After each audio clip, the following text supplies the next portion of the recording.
Honk. And as always, the honk will lead them. What's going on, everyone? Welcome, Arvanauts. Welcome to February. It is the first stream of February, Tuesday, February 3rd, 2026, in the year of our Lord, etc., etc. It is great to see all of you. Welcome to the epic conclusion, he said, hopefully, of, not because I'm not liking it, I am, but just because that's what I wrote in my title, of Lost in the Dark, as we continue our gamebook playthrough where chat decides, illustrated by the incomparable TariToons. I am so excited to be able to do this. I was chatting with Tari about the importance of real art, and I have never been more convinced about that than by watching the work that Tari has put in on our Dragonbane stuff, which is happening later this month. Oh my goodness. You have seen, if you've looked at the Blue Sky thing, you will have seen the poster, basically her picture of the party as a whole. But man, individuals, it's like so badass. Like she's so good. I can't wait. And the campaign's going to be great. Drew's finishing up the video. It's going to be great. So welcome, Anastasia. And hi, Echo. And hi, Triffid. And hi, everybody. Welcome, Anastasia. Hello, Prince Justin. Yes, I am excited. I've heard that you like your art. That's what I've heard, that you like art. And that you do art yourself. And if that is the case, then you've come to the right place, because my friend Tari here does amazing work, and we will show off some of it in just a moment. But before we get there, just a couple of reminders about ways to support the channel. If you haven't done so already, please follow us here. Please check out our YouTube and subscribe to us there with !ArvTube. We are at a new record level of subscribers, so keep on subscribing and checking it out. I really appreciate that. Discord is !ArvCord. You can hang out with Arvanauts in between streams. Professional artist is what I love to hear. Yeah, Echo had mentioned that. All right, I'm excited for you to see what Tari does. I am a creative person in writing and in music and hopefully in game mastering. I am not a visual artist, but my friend Tari is. You're going to get a chance to see it. Thank you so much for the follow. I appreciate it. So we'll show that off in just a second. I mentioned YouTube and Discord. Website for this is arvanelaron.com. Financially, !Arv Shop. That's the merchandise area. Cool stuff for you and cool stuff for the channel. The Patreon is !ArvTreon. We're trying to build that back up into triple digits. So I hope people will consider taking a look. You can get custom sub badges. Sorry, that's not that one. Sorry. You can get an epic poem written for you. You can do that. Oh, thanks, Echo.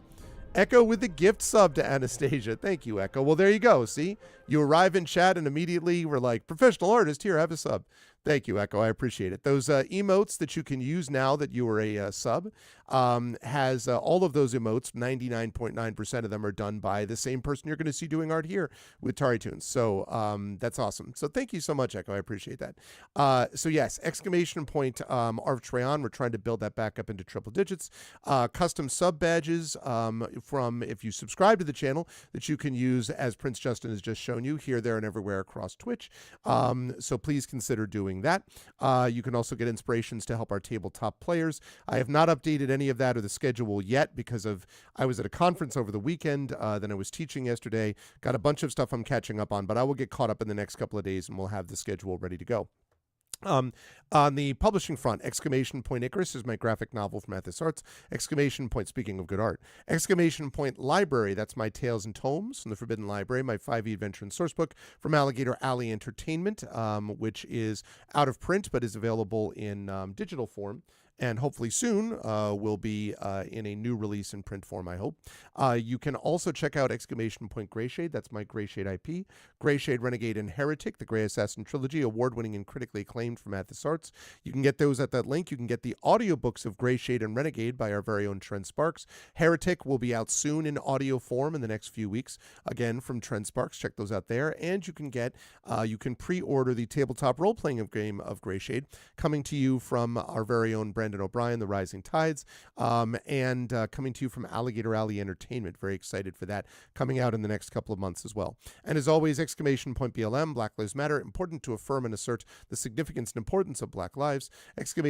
Help Now, the World Health Organization page on suicide prevention. Important to reach out to others when you need help and reach out to others when they need help as well. And Ukraine, UKRAINE, to help the people of Ukraine as they fight back against an illegal and illegitimate war with bravery and courage. And send the message, we'll do so for others in that situation in the future. We will be live until about 3:20, 3:30 or so. Then I will be signing off here, but I will be back about 30 to 40 minutes after that on GOG.com's Twitch channel for more of Pen and Pixels and more Breath of Fire 4. Got a bunch of stuff coming up this month. I'll be announcing full schedules on this probably on Thursday, but certainly by the end of the week. We have got the new campaign of the 13th Icon, which will be GM'd by one Prince Justin. That is launching later this month. We have got the new Dragonbane campaign that I was raving about Tari's art for. That will also be launching later this month. And it will be launching in this time slot, actually, on Tuesdays. So I'm very excited for that. Dragonbane is going to be amazing. These players and characters are going to be awesome, so you'll definitely want to check that out. And Triffid has done her usual awesome work with scheduling, which I will finalize and put together again sometime tonight or tomorrow. I'll have myself caught up by Thursday, so that's the deal with that. So with all of that said, it is time for us to get over and see some real art. So I'm going to unmute myself so that Tari knows that we're ready to go, and then I'm going to unmute her. And last but certainly not least, I'm going to head over to reveal to you, not that, but that, which is the current warm-up drawing that Tari is doing. Very, very exciting. It is good to see you, Tari. Welcome. You're here, and so is Annotate here. Everyone is here. How are you, Tari? And how's life with you? Hi, thanks for having me. Things are good. Just had my coffee, which helps. That is good. Yeah. And also, I'm incredibly excited for Dragonbane, which launches, as Triffid says, hopefully in 1 week. It looks like. I have to double check and finalize everything, but it looks like it. We have announced the name of this. The name of the campaign is Secret of the Dragon Emperor. Which means that, chat, there may be a Dragon Emperor and there may be a secret. I mean, I don't want to spoil it, but, I'm just saying there may be some of that. Hey, Caro. So there is no truth to the rumor that there may in some way be a crossover here happening between Annotate and a certain obsession that Tari has at the moment with both ducks and personal characters. At the moment. For like months now. It was such an easy, and actually you were feeling that way before I told you about Dragonbane, right? Was it that, or was it after I told you about it that you got obsessed? That was after. Like I always enjoyed cartoon ducks. Who doesn't? Like, especially I've always been a massive fan of Alfred Jodokus Quack. Which is probably not known, I think, to anybody in the US. I haven't heard of it, but I heard the Quack. It's a Dutch, German, Japanese co-production from like the 80s. Okay. Like basically was music written by Herman van Veen, which is a Dutch musician. Oh wow, okay. Artwork and character design by Harald Zieperman, which is the late and great Harald Zieperman, who was one of the big character designers at Disney, but that one was like apart from Disney. Like he, for example, did like all the a lot of the character designs for Tarzan. Oh, okay. That movie, yeah. Awesome. And yeah, and I don't remember which animation studio in Japan like was commissioned with making this, but yeah, it's like this really charming and super dark cartoon about like which like it was like a proper mission statement about like teaching children about difficult topics. Okay. Like death and racism and all that stuff. Like not all of it has aged super well in hindsight because it's from the 80s. I mean, yeah, I was gonna say, welcome to the 80s. At least but like still like certain aspects of it are like so good. Like they have like a whole arc which is like about apartheid. Oh, interesting. Which was like very relevant in politics and Dutch politics at the time. Sure. I mean, like there's literally a duck stereotype based on Nelson Mandela. Okay, so you had the main character gets married to his daughter. So so you had good lord. Well, so you had it in you, is what you're saying, to be interested in ducks. But so now Tari is going to be playing a duck, playing a mallard. I cannot wait to introduce some of the character. Like, what is cracking me up is when you meet undeveloped Bruce's character and learn of undeveloped Bruce's character's relationship to Tari's character. It's very funny. It's going to be a very Beowulf was a very sort of a darker kind of feel to it. I'm very quiet today. I am. Are you? I don't. Sound fine on my end. Are you sure, Kara? I mean, I'm not disagreeing with you, but I'll turn myself up a little bit, but I think I sound the same. Anyway, so Echo says you're good on my end. You're good. Not to me. Okay. I don't know. But anyway, so Beowulf is a much more sort of compared to Tari, I'm quiet. Well, so but like Beowulf was sort of a darker and a very different vibe. Dragonbane is not like all like, you know, hilarity ensues all the time. Like there will be some serious moments, but it's very much more brighter colors, if you will, a little bit less like a little bit less shades of gray, you know, in every respect. A little less gray shade. A little bit less gray shade. I mean, listen, you should get your gray shade elsewhere, for example. But, so anyway, yeah, so I'm very excited to get that campaign started. And as a reminder, when you come here next Tuesday, you will not only get a chance to see, we've already done our session 0. This will be our session 1, but Tren Sparks, one of our players, has not filled out the stats for the character he's playing, which has been announced is Chuff, a wolfkin. So Tren's character has not been filled out yet in terms of stats. So we're going to get a chance to see how characters are created in Dragonbane in terms of statistics and so on.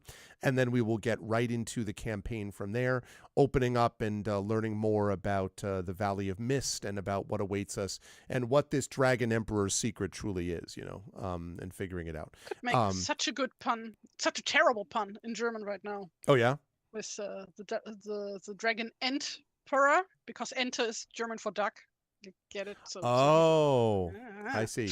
Well, you gotta throw it towards people of German ancestry. Okay, all those in chat who understand the ancestry German doesn't help. All those who speak German. Yeah, right. That's true. All those who speak German, is Tari's pun a good pun? Also works in Dutch, actually, the pun, so that also helps.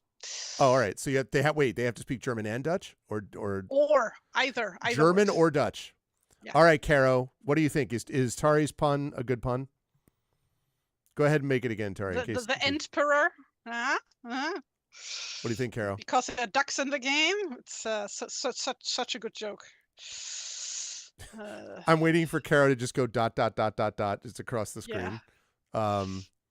Instead, Kara's like, sorry, I missed it. Have been eating loudly. Okay, do you want to? All right, she's gonna try one last time. This is getting better and better every time. It becomes funnier every time you say it. Emperor, E-N-T. Like the ends from Tolkien. Emperor. Get it? Thank you, Triffid. Thank you. Triffid throwing in the lol for everybody. Yes. Kara's like, yes. Outstanding. Listen, we're all about the puns here. That's the way it works. Last night I was watching Curse of Strahd, which is being played on our friend Russ. Some of the channel will be familiar with Russ. Russ is playing in DM Tazi's Twitch stream of Curse of Strahd, and they were fighting an animated broom. I, having run this campaign, know this fight very well. But so there were a lot of broom jokes to have, and so immediately you can imagine when given the opportunity, I was like, the broom bristles at your depravity, and like, there's no need to sweep my puns under the rug and everything. It was great. And it went on for about 10 minutes, and the DM was just like head in hands for much of it. And I'm like, good, my work here is done. Outstanding. It's going to be great. I used to have a relatively short-lived tabletop group where puns were banned, basically. Yep. Like how back in the day people used to ban Monty Python quotes at the game table. But you can't ban them. They live anyway. They're there in the background, No, we had instead of a swear jar, we had a pun jar. In a pun jar. And then the money would be used to pay for snacks during the game. Oh, okay. Well, that's fair. Yeah. And I agree with you, Echo. But listen, Russ has been welcome back anytime he wants, but Russ has got 3 kids, so and 3 fairly young kids too. So Russ has been a little stretched, to be honest, but Russ has said that he would like to, when things free up a little bit, come back. But at the moment, he is buried in children, so to speak. He's got tons of kids to deal with. So, but anyway, so it was fun watching some puns going. He had to give more parts of himself to the world in some way. He has definitely done that. Can confirm. Anyway, all right. So let's get into this, and let's get into our session. Before we do so, since we have our new artist friend here, do you want to show us a little bit before we get back to the warm-up drawing of what we've done previously? Tari, would you be willing to do that? Yes. So this is for our week, character Annotate, by the way. This was a warm-up last week. Yes, last week. Last session, last month. I don't know. Yep. How many weeks ago did we last play? 3 weeks ago? It was not. It was the 20th. So what is that? 2? I think it's 2 weeks. Let me confirm. Yes, 2 weeks. So yeah, and I had to remind Greg of who Jamiroquai is. Yep, because I was like, what? No, I guess, like probably not as famous in the US, probably because he is from the UK. So maybe. But I definitely have heard of Jamiroquai, though. I just for whatever reason I saw this and all I kept thinking was like, I came in like a wrecking ball. It has nothing to do with that. I don't know why. Bit older, that song. I know. I don't get it. I don't get it. All right, so this is your warm-up drawing. Right. Then we had like the whole thing. What does a holy symbol look like? Yep, the holy symbol of Irfanti. So I designed one and was like, oh yeah, it's like underground and it's a spider, and also and it's like weaving, and we already met spider robots, and so yeah, a spider. Yep. So because no one's ever seen any spider themed deities in the underground before. No, that never happens. Fairly original. No. Ah, yes, the toilet monster. I still continue to think like I love this image where you were just kind of like, I'm going to make something so terrifying. This weird spider blade, vaguely mantis looking thing that jumps out of a toilet. Anastasia loves spiders for real. So Anastasia is I don't know if you heard any of this before, but so Anastasia is the professional artist who is a friend of Echo's and has just been given a sub by Echo and wanted to come by and see some of this art. So so that is welcome. Yes, so we've got this. All right. On you go. So we had the toilet monster. Yes, and then we finally got out so good. of the dungeon. I love this drawing so much. It's the one that and that is going to be the sort of like a segue for us today. What's your favorite one of the ones that we've done, like from any of the sessions? Would you say, like, because I was trying to think about to check again what we did. Oh, that was a stupid map. Go away. Was the character design. That was when we woke up in the cave. That was a spider robot. That was a good one. I like that one. Was a memory. Oh yes, the one that she loves. Yes, her girlfriend. That was that warm-up. Yeah, the freeze on that for a minute. I just so you can see Anastasia that very very good. I just oh man. Oh yeah, that one was a good one. The stealth one. The lack of stealth one. We have developed her into like one of the loudest people of all time, even though I'm not sure the book meant to sell it that much. But like, right, exactly. Is it behind me, Caro? Exactly. At that one robot we had to repair. Who got us out of the temple? Yeah, he broke us out of the temple. And that's then last session. Already. All right. So I think like this one. I love that. Like also because I so rarely do backgrounds, like landscapes. I mean, it's just so evocative, and like the shadowing and the it's just really really good. Anastasia also loves jesters. Well, let me tell you, we've got us this character who, by the way, is a rogue, and has the background of being an entertainer. And I should say that we have a repaired and overworked temple defender who has since run away. Just quickly in terms of story, for those of you who have not watched us go through this. So everyone gets to vote on the decisions that this character makes. This character wakes up with amnesia, so we actually didn't know what she was for the first quarter of the book. But then as time goes on, we've learned out more about her, and it turns out that the king actually sent her to investigate what had happened to the gnomes that were living in this facility. Spoiler alert, they didn't make it. Pretty much a bunch of the gnomes have been slaughtered and killed, and bad things have happened to them. We still don't know what, except that we are now close behind whatever it is that did this to the gnomes, which means at some point I presume we're going to encounter it, which I don't know whether I'm really looking forward to that or not, but that it is what it is. While we were down there, though, we have gotten some padded experimental armor. We have gotten a +1 short swords. That's good. We have gotten a variety of things, which I won't go through here, but we have a bunch of things that we found. We also have gotten our proficiencies. We have a strength of 8. Strength is not our thing. We have a con of 14, pretty resilient. Dexterity 15, very agile, as you might expect. 10 intelligence, we can hold our own there. Some wisdom. We've learned a bit of experience, the wisdom of experience, maybe. We're likable. That's the charisma 13 point there. We have 9 out of 10 hit points. We have 14 armor class and 5 rations as we get rolling here. So yeah, that's the drill. That's where we are. And we're going to fire up some music, and we are going to get right into it. Our save point here is 3C. We're in Act 3, which is the final act of the book. And so, yeah, let's see where we're at. So as far as the music is concerned, let's see. Can we do Morrowind? Sure, absolutely. I'm in the mood for listening to the Morrowind soundtrack. We can certainly. Sorry, everybody. We can certainly do Morrowind. So you don't want to do acoustic version of It Came in Like a Wrecking Ball? Just on repeat? I have to admit, I'm not a big Miley Cyrus fan. That is a Miley Cyrus song, right? Ball. I don't know if there's enough sarcasm for me to put into my voice to make clear that I'm not either. Okay. Yeah, it's also like when I'm not a fan of something, then I prefer to just not acknowledge it. Yeah. It's like I'm not like the type of person who makes like fun about the thing all the time. I'm more like, okay, this doesn't exist. This doesn't deserve my brain space. Of course, no, that's exactly right. Okay, so I'm going to put. And yes, I am a music snob. Yeah. I have so many opinions about music. She has quite a few musical opinions. Yeah. Many of them are I'm not as bad as a guy from High Fidelity. I think that's like I'm not that bad. Well, no, but that's on a whole other other level. All right, just before we get started, chat, I'm going to show you. This is for those of you who come to my streams for this reason. I just want you to see that Ganesh has joined us. My cat has arrived. One of my cats. And Ganesh is hanging out with us over here. So Ganesh, after unsuccessfully trying to get into our laundry room where he's not supposed to be, has the run of the house. He looks like a laundry bag, so yeah, makes pretty sense much. He wants to be in there. Pretty much. I love the tail and everything. It's one of the greatest things about having these cats is how comfortable they always are. That's nice because I look at them, I'm like, you know what? They have a nice, comfortable life.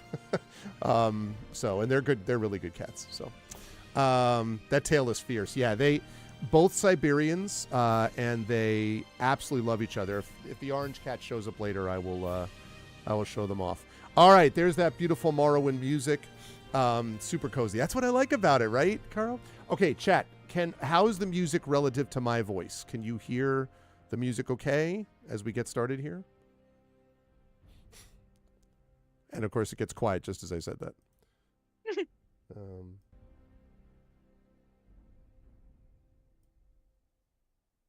right, come on, music. Here we go.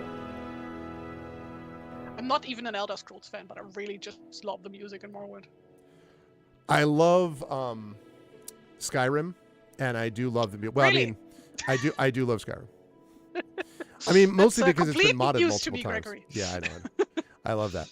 No, but like as we've talked about, like Morrowind, I could never get into. I tried multiple times. I don't know. I bounced off it, but I always love the music. Oh, Jeremy Soul, why do you have to be the way you are? Okay. Oops, sorry. That was a little too much. All right, good, lovely. You love ESO and Skyrim and Oblivion. I played a bit of Morrowind, but not much. I did play a bit of Elder Scrolls Online. I wanted to like that better than I did, and I played it, and I was like, I played it, and I was like kind of having an okay time, and then I got to the end of like 3 or 4 hours. I'm like, what did I just do? Like, what was the story? And I'm like, yeah, I don't think this is clicking for me exactly the way I might have hoped. So, okay, let's get into this. So, chat, I want to show you the map where we are right now. At the bottom right, you can see the map. This is not Tari's map. On the bottom right, it is the map provided to us by the book. but you can see where we are right now.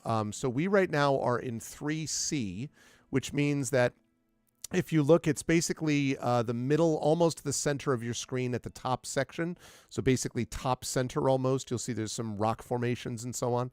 And that's C. That's where we actually went last time. So the best part of ESO is Morrowind. Oh, that's interesting. I never got that far.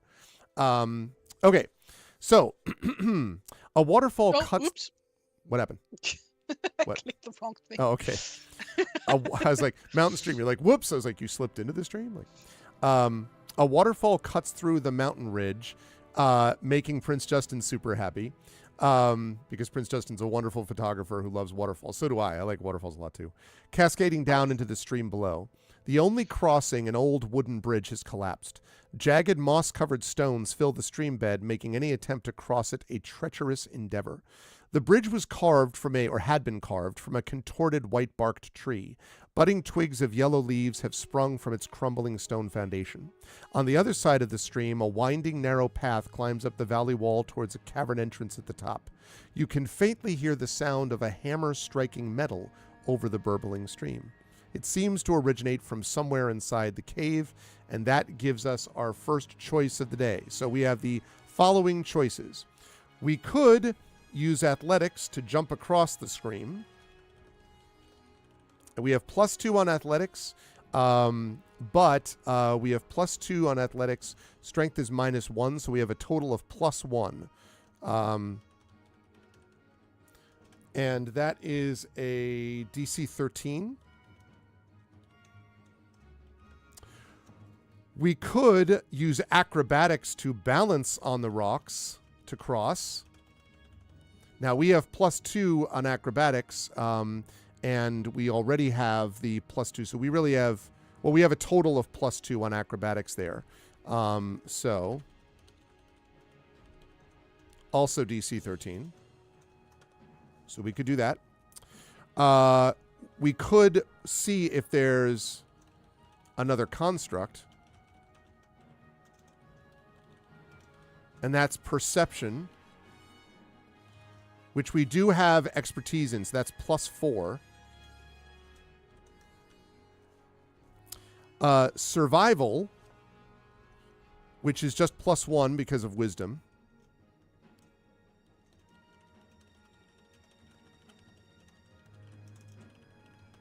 Survival, DC, what is that? DC 13. Or we can call out, which is not going to cost us anything. So here we go.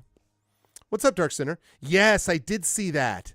That Niagara Falls is partially frozen. And I just saw Niagara Falls again last year because World Fantasy was held in Niagara, New York.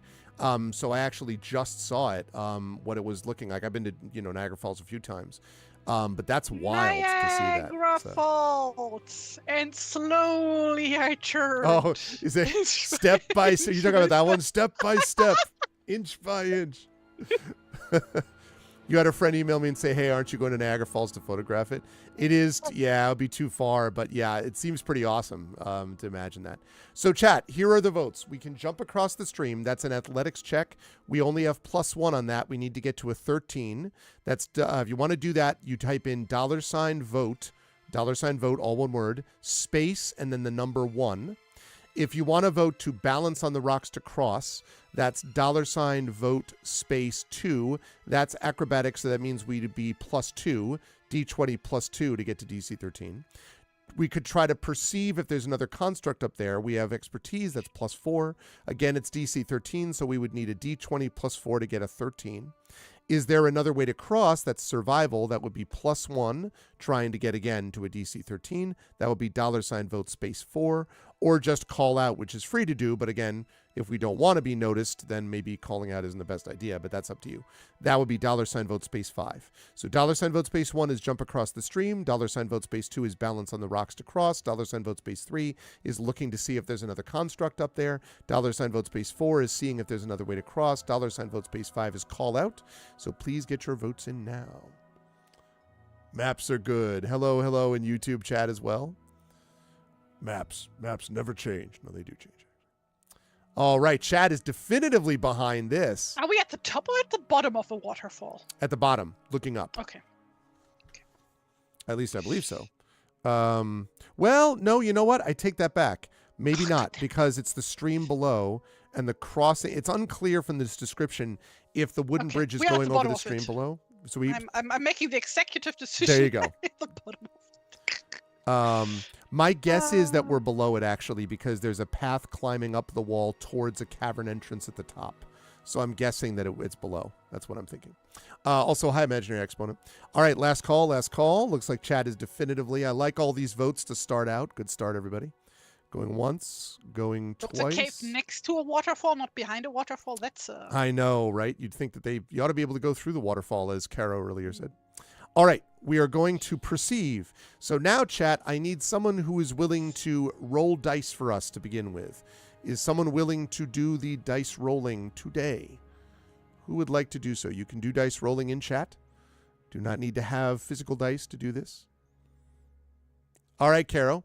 Caro, I am happy to have you on board. So, Caro, what we're going to have you do here is $ roll space, and then it's going to be D20 plus 4 is what we're looking for. And I have it all set up to be able to do, to be able to note what it shows in the dice roller, thanks to Effect Life's work. Yeah, we're fans of this method, Anastasia. Look, Caro starts out with the nat 20. Let's go. You perceive all. The whole thing just goes wireframe, Caro, and you can see everything everywhere. No, I'm just kidding. You realize that you are the one, and you step through the matrix. Okay, wow. Well, that was, you got that by a lot. Okay.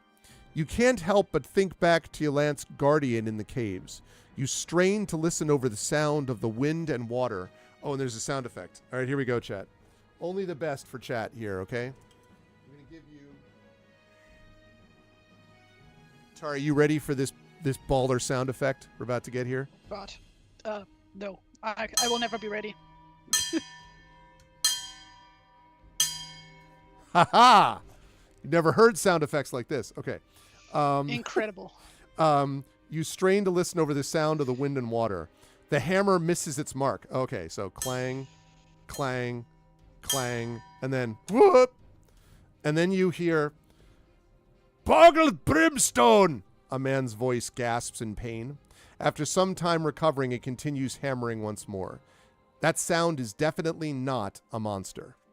All right, so we know it's not a monster. It's some guy, maybe a gnome, maybe a blacksmith or something like that. So we're safe without constructs. Could be a dwarf. Although, yeah, they were trying to save gnomes. You did give him the accent, so... Just because you're making the assumption that Scottish accents automatically mean dwarves, I have more nuance than that, okay? Maybe it's... Who teaches Lord of the Rings at uni? I don't know what you're talking about. All right. So, chat, it's definitely a monster up there, not another Scottish blacksmith. One of these days, I'm going to make it some different accent. Welcome to my cave. I am a blacksmith. And then I'll just wait and look at people. Or perhaps I could make a really, like, hello, welcome to my blacksmith cave. I appreciate that you've come to see me. Perhaps if you wouldn't mind giving me a spot of help, I might be able to give you a +5 warhammer. Something like that. There you go. Blistering barnacles. Hell yeah. So, okay, we're back to where we were, chat. Now we know it's not a monster. So now how do we get there? $ vote space 1, we're going to jump across the stream. $ vote space 2, we're going to balance on the rocks to cross. $, which is acrobatics. $ vote space 3, use survival to see if there's another way to cross. $ vote space 4, call out. You wish you could do accents? Yeah, it's helpful to have some in the back pocket when you do a lot of game mastering, as I do. But there are sort of familiar tropes in terms of like the Scottish dwarf blacksmith, or frankly, it's hard to imagine dwarves. It's funny though, because if you listen to the NPR version of The Hobbit, The Lord of the Rings, which is like early 80s, the dwarves there are very much like, well, bring out the instruments. I will come forth. Like, it's slightly wavery old man voice, and it's very much not by Durin's beard. It's not one of those deals. So although when the guy comes out, the way that he does the audio for when Thorin comes out to fight in the Battle of the Five Armies, it is pretty badass. He's just like, to me, dwarves and men, oh, my kinsfolk. Very cool. And then the 5 people that they could afford to hire pretend that they're like 7,000 people. But anyway. Yeah, Echo. So we have a tie vote right now. Balance on the rocks to cross, 2 votes for that. Survival, 2 votes for that. And calling out has 1 vote. So we're going to need someone to break that tie. $ vote space 1 to jump across the stream. 2 to balance on the rocks. 3 to see if there's another way to cross. 4 to call out. And all votes are DC 13 except for the last one. The last one is free. But again, calling out may or may not be what you want. I don't know if you want to let people know that you're here or not. You might be. Take a look at the link you posted. Let's see. Oh, is this Anastasia's work? All right, let me see. Oh, wow. You know, you think anything like if dwarves would be like associated with any kind of accents, you'd think it would be like a Scandinavian accent or a German accent because, you know, they are from those folklores, yeah, mythologies and stuff like that. For sure, no. Like the tropes are there for a reason, you know, in a way. This is good stuff. So this is wow. Okay, let me I'll do a link here for Tari to see. Oh, just gonna give me imposter syndrome midstream. No, this is not imposter syndrome because it's a very different style from yours. Very cool, Anastasia. I mean, she's a professional artist, but so are you, and you're both doing awesome stuff. Link? Oh, that chat. Let's see. Oh, damn. That's really nice. Good stuff, Anastasia. I have officially followed. Good stuff. Hey, Nonstop. You don't recall me doing German or Dutch accents. Okay. Here's the reason why, okay? Because let's go. A Dutch accent, first of all, a Dutch accent, as Tari will know, is just weird. And a German accent, if you think I'm going to do a German accent within a million miles of my German friends such as TariToons or Pyronjade, guess who's never going to do that? I get enough shit for getting accents wrong, on things that are not either of our native languages, let alone German.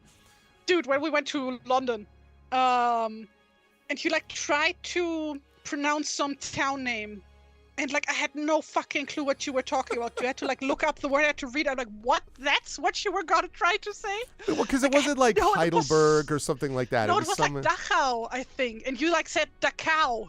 I was like, what cow? What cow are we talking about? The cow. Because it's not, yeah. So I don't feel like getting grief from Tari the whole time.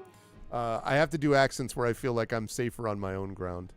You know, the reason that I can do with some reasonable facsimile British and Scottish and Irish and Australian accents is because I debated those people for years. And so I got to sit in rooms as like Scottish people thundered at Irish people. And then I got to get up and be like, well, Mr. Speaker, I have, you know, because my accent would be like the most flat sounding, you know, nonsense, Mr. Speaker. And then I get up, I'm like, Mr. Speaker, that's nonsense. Like I sound like the most, you know, Canadian Midwest, you know, mid-country accent you can imagine. So anyway. German has perfectly reasonable pronunciation rules, unlike English. All I have to do whenever that happens is I have to be like, it does, and has ridiculous capitalization rules. Like, it's a language... It's literally like first word of the sentence, names, and nouns. Mm-hmm. And yeah, that's it. Yeah. Just like, it comes off, you know. Well, French isn't, let me tell you, if you just speak this way... and add a little bit of gravel to your voice, you automatically have French. You got to imagine an accordion in the background. Ah, mon chéri, here I am speaking loudly in an accent that people will automatically hate. So You wrote a how to play a German character as a non-native speaker.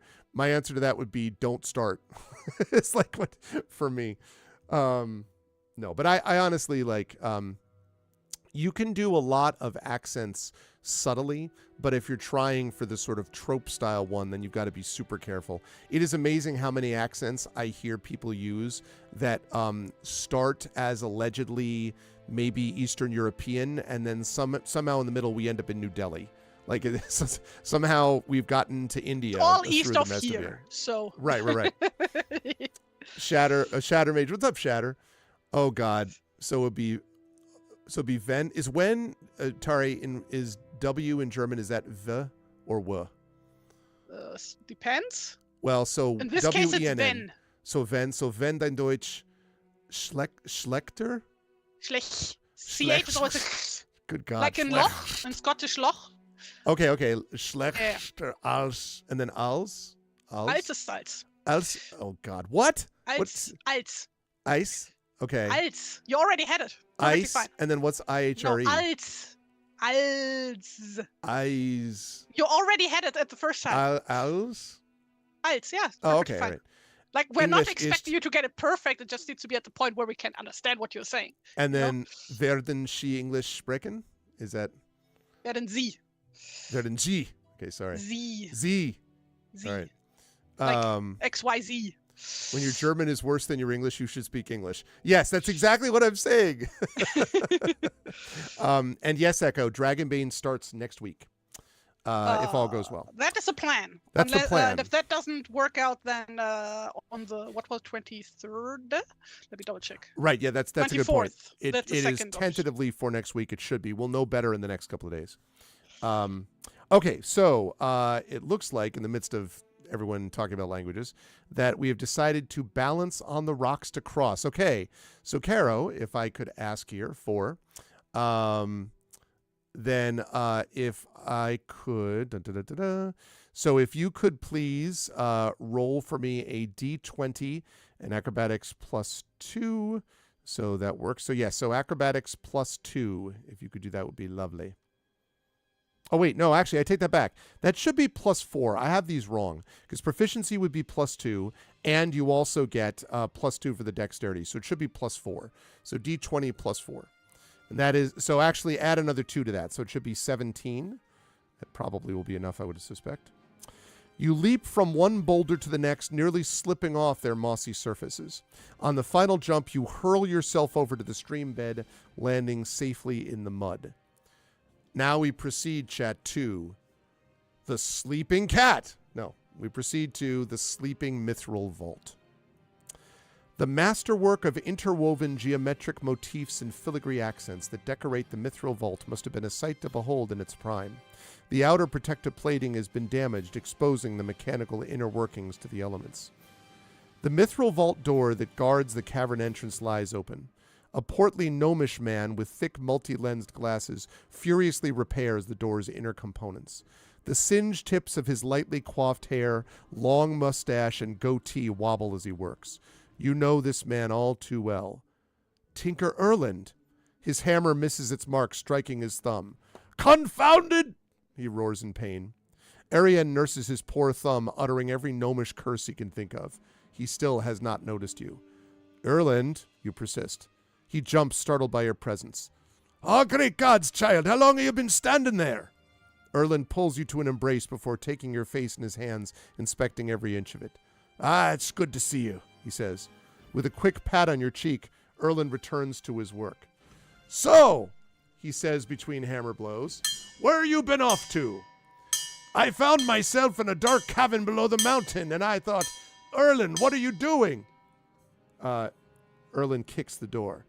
I'm trying to fix this wretched thing, and I'm failing miserably. I can't even get it to close properly, let alone lock.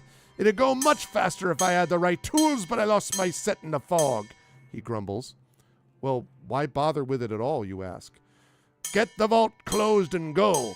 Those were my instructions from Barrett before he and Hammerfell disappeared into the fog. I haven't heard from him since. I promised him I would restore Yolanti's vault, and I intend to see this through. Sparks leap from this door on a puff of black smoke. Erland mutters a curse under his breath. Good goggles. Before flicking another set of lens over his eyes to inspect the inner mechanisms.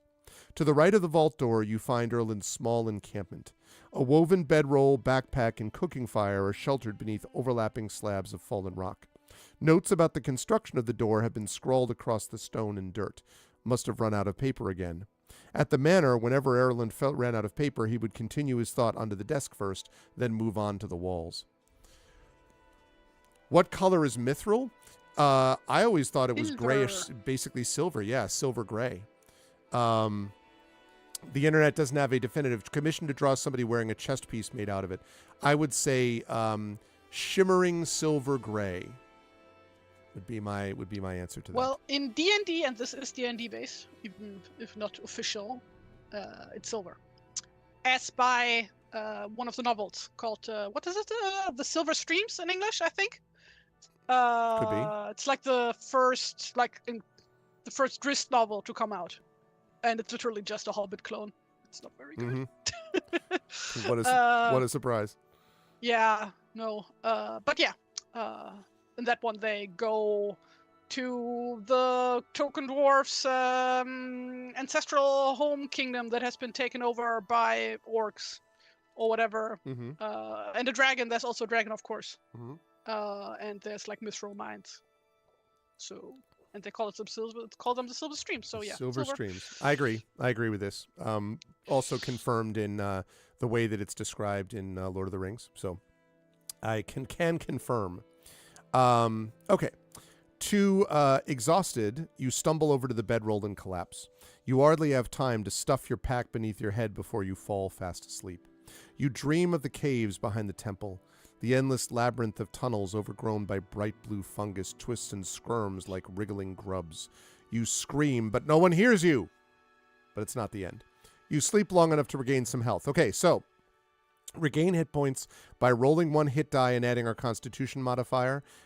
Insofar as we already had a 9 out of 10, that means that whatever we roll is just going to be 10. So I'm just going to give us the full one there. And then continue with the task at hand. You startle yourself, snoring yourself awake. Wiping away the trail of drool that sticks to your cheek, you sit up looking around. Erland is tending to the fire, roasting something delicious smell over the embers. Okay. Oof. Wrestle that sentence to the deck. Roasting something delicious over the embers. How long was I asleep, you ask him. About an hour. Take this. Erland presses a bowl of roasted yam and fried eggs into your hands. Ooh. Let me think about that.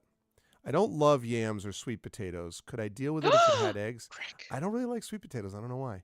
I like yellow potatoes, like not just the regular potatoes. I like yellow potatoes, and I like potatoes, but I'm not a big sweet potato guy. But anyway, I like fried eggs though. You eagerly accept it, shoveling down the warm meal. So what happens now, you ask Erland as he collects his portion from the fire. I've been converted to sweet potato goodness. Somebody send him some sweet potatoes with raisins in them. No. You ask Erland as he collects his portion from the fire. He sits on a nearby rock, tugging at his goatee. I haven't hardly bunched an inch on the vault. I suppose you're willing to wait a while. We can leave together once I see this through. If you're willing to go without me, I understand, he says with a smile. I wouldn't want to keep you if you're sick of waiting for my sorry old bones.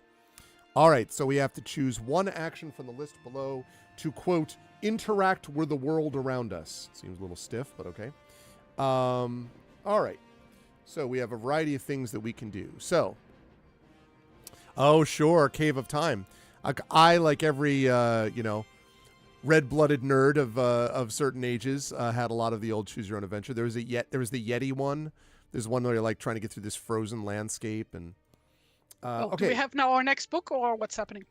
I like doing ones though that aren't like strict just Choose Your Own Adventure, because.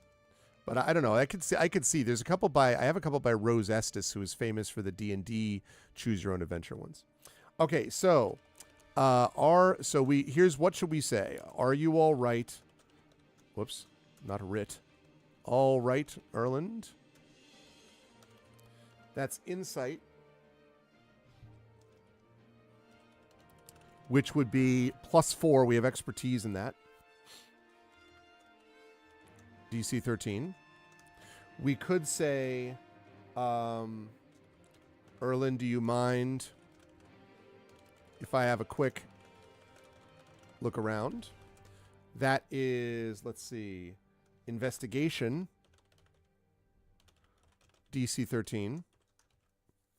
And investigation is just flat. It's a flat roll because we don't have expertise or proficiency in it. I wonder what I can see from here. That's perception.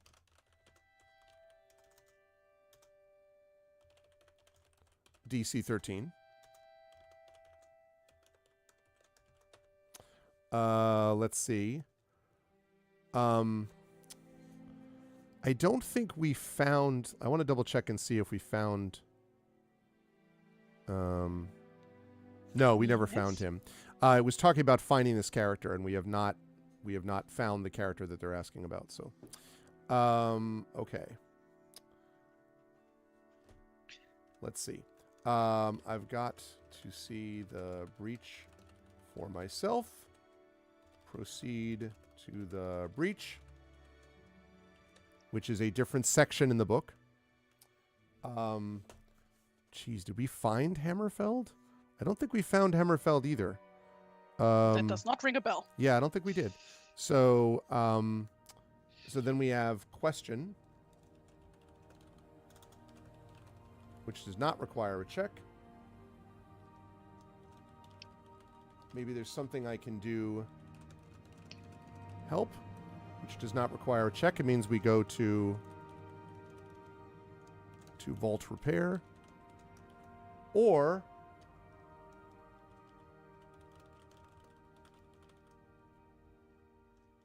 we'll leave together. All right. So here we go, chat. A lot of choices on this one. $ vote space 1 means we ask Erland if he's all right. That means we have to make an insight check, which we do have expertise in, so that's +4, trying to get 13. $ vote space 2 means we say, Erland, do you mind if I have a quick look around? That's investigation, DC 13, but that's a flat roll. Now remember, when I'm giving you these choices, I'm telling you both what our abilities are, but also maybe you want to look around even though we don't have like an advantage in that particular skill. So just be aware of that. I wonder what I can see here from here is perception DC 13. We have expertise in perception, so that's also +4. D20 +4. That's $ vote space 3. $ vote space 4 means I've got to see the breach for myself, which means we proceed to the breach. $ vote space 5 means we ask him where are the others. $ vote space 6 says maybe there's something I can do to help, which means that we go to the vault repair section and try to help with that. $ vote space 7 means we wait for him, wait for Erland, and then we leave together. So get your votes in, please. Once more to the breach, dear friends. Once more into the breach. What is it from originally? Once more into the breach is from Henry the Fifth. Okay. Once more into the breach. I often use this when I talk to my colleagues at the beginning of a semester. Yeah, with a lot of these types of quotes, I mainly know them from Baldur's Gate 1 and 2. Listen, that, because like all the characters do is like quote other stuff all the time. It leads back to Shakespeare eventually. That's yeah. You talk about let us sit on the ground and tell. Oh, here's okay. All right, Tari. This saying, let us sit upon the ground and tell sad stories of the death of kings. What's that from? What play? Shakespeare. I have no idea. It is from. I should also mention that I never had Shakespeare at school, so. That's okay. We'll get you educated slowly. Haha. It is from Richard. I did work at a theater for a time, but well, there you go. We only did Romeo and Juliet, so which is my least favorite Shakespeare. Yeah, so. Well, it's got issues. I agree.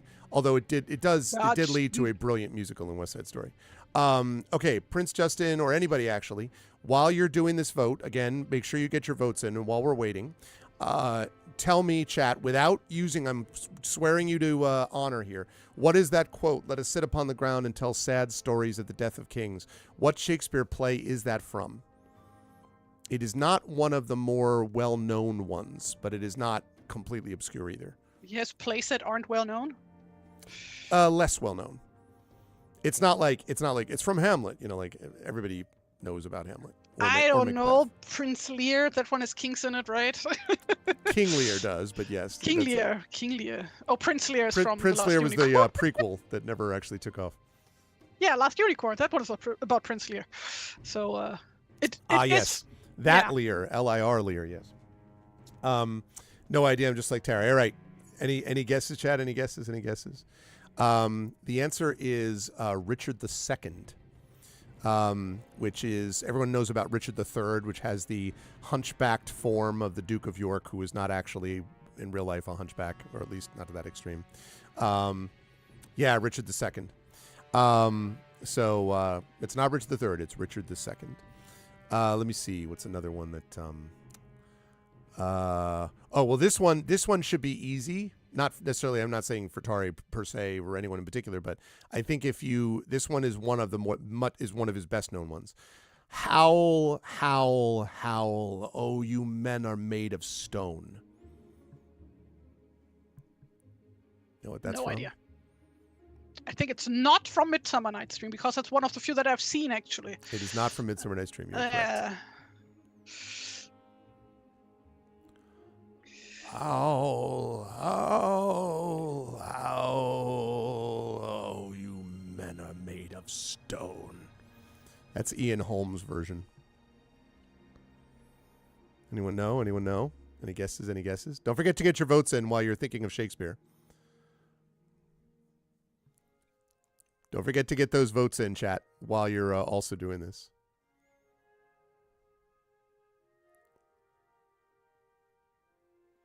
You'll win the highly coveted Arv Respect Prize for getting that. The famous one. The famous one. Who needs Hugo Awards or whatever? Well, I do, actually. It'd be nice. I wouldn't mind. You want to say Tempest or Lear. Prince Justin has narrowed it down. It is correct. It is one of those two plays. But which one? Which one? Is it Tempest or Lear? I love the Tempest.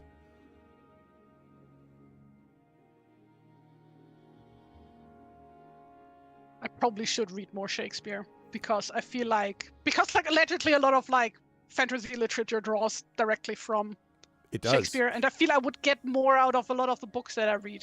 I agree with you, but you should watch it as much as read it, though, Tari, because it's really meant to be seen as much as anything else. Yeah, true. It is King Lear. When he carries the body of his daughter Cordelia in, holding her, and says, howl, howl, howl, you are men of stone. King Lear is brilliant. Utterly, utterly, utterly, utterly brilliant.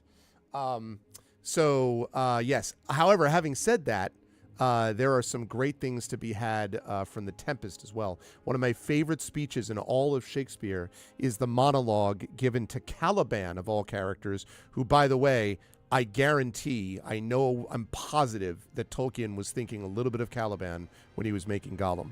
Almost certainly he was, because of the nature of what Caliban is as a character. Brilliant, brilliant stuff. Let me see if I can... I don't have that fully memorized.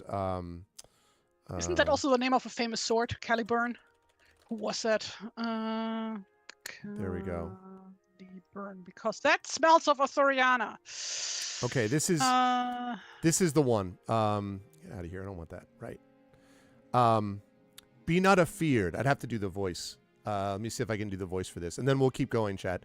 Anastasia may be noticing this happens. We get occasionally sidetracked here, but so Caliban, in describing his island, says, see if I can get the voice right.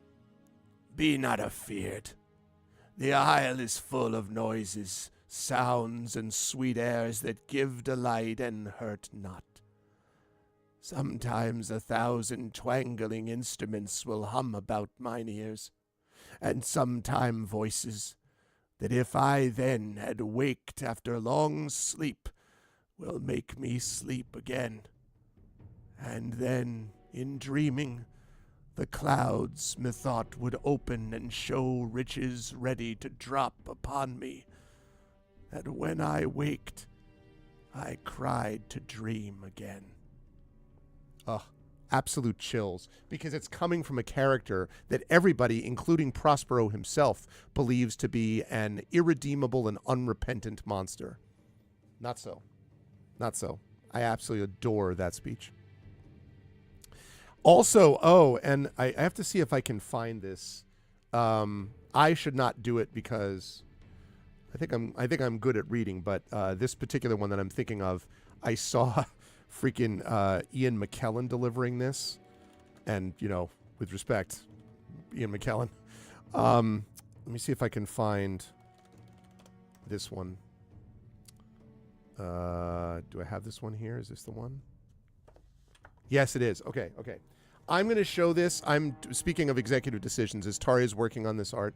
I'm going to stop this for a minute, do the music for a minute, so we can listen to this one, because this is directly relevant to what we're dealing with literally right now. This is a speech from a not well-known play that is somewhat disputed in authorship, but almost certainly was partially written by Shakespeare. In fact, it's one of the few manuscripts that we think was actually written in Shakespeare's handwriting, at least parts of it, in the British Library.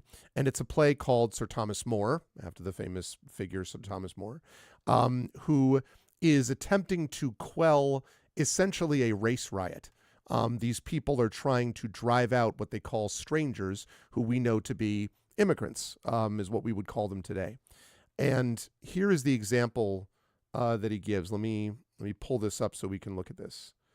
And Tari can, if you're on the stream, Tari, you can watch this as well. This is directly relevant to what we're doing right now, or what we're dealing with right now in the world. Okay, so here it is.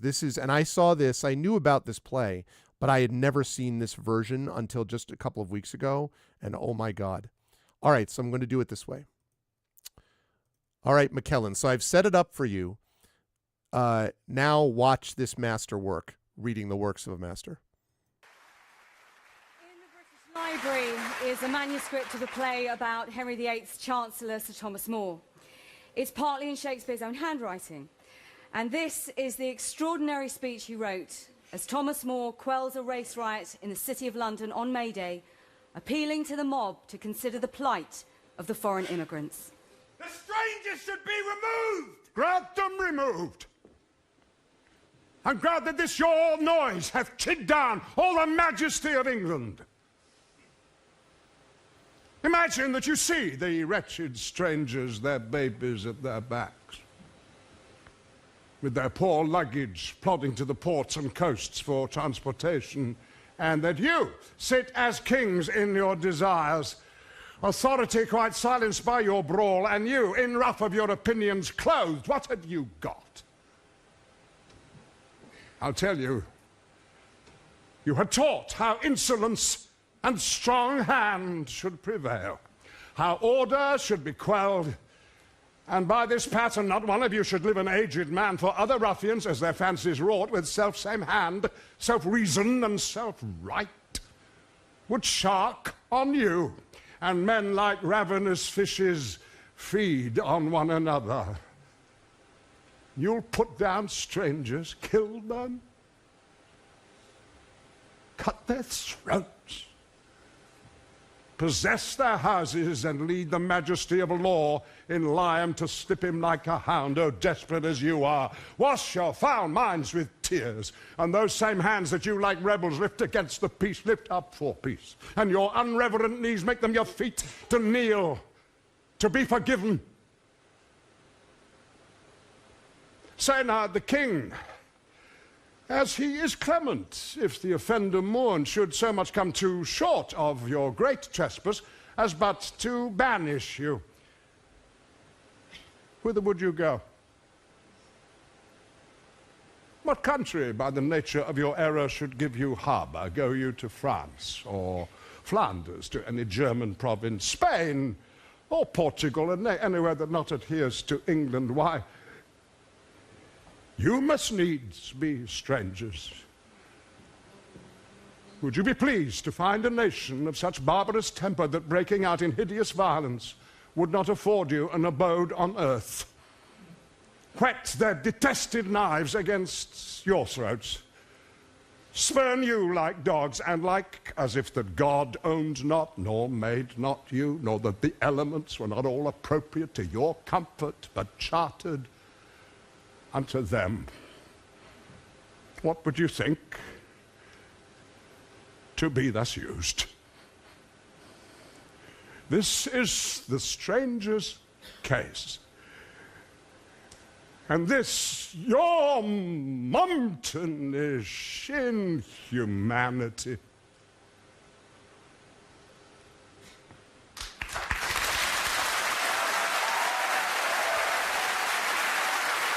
I mean,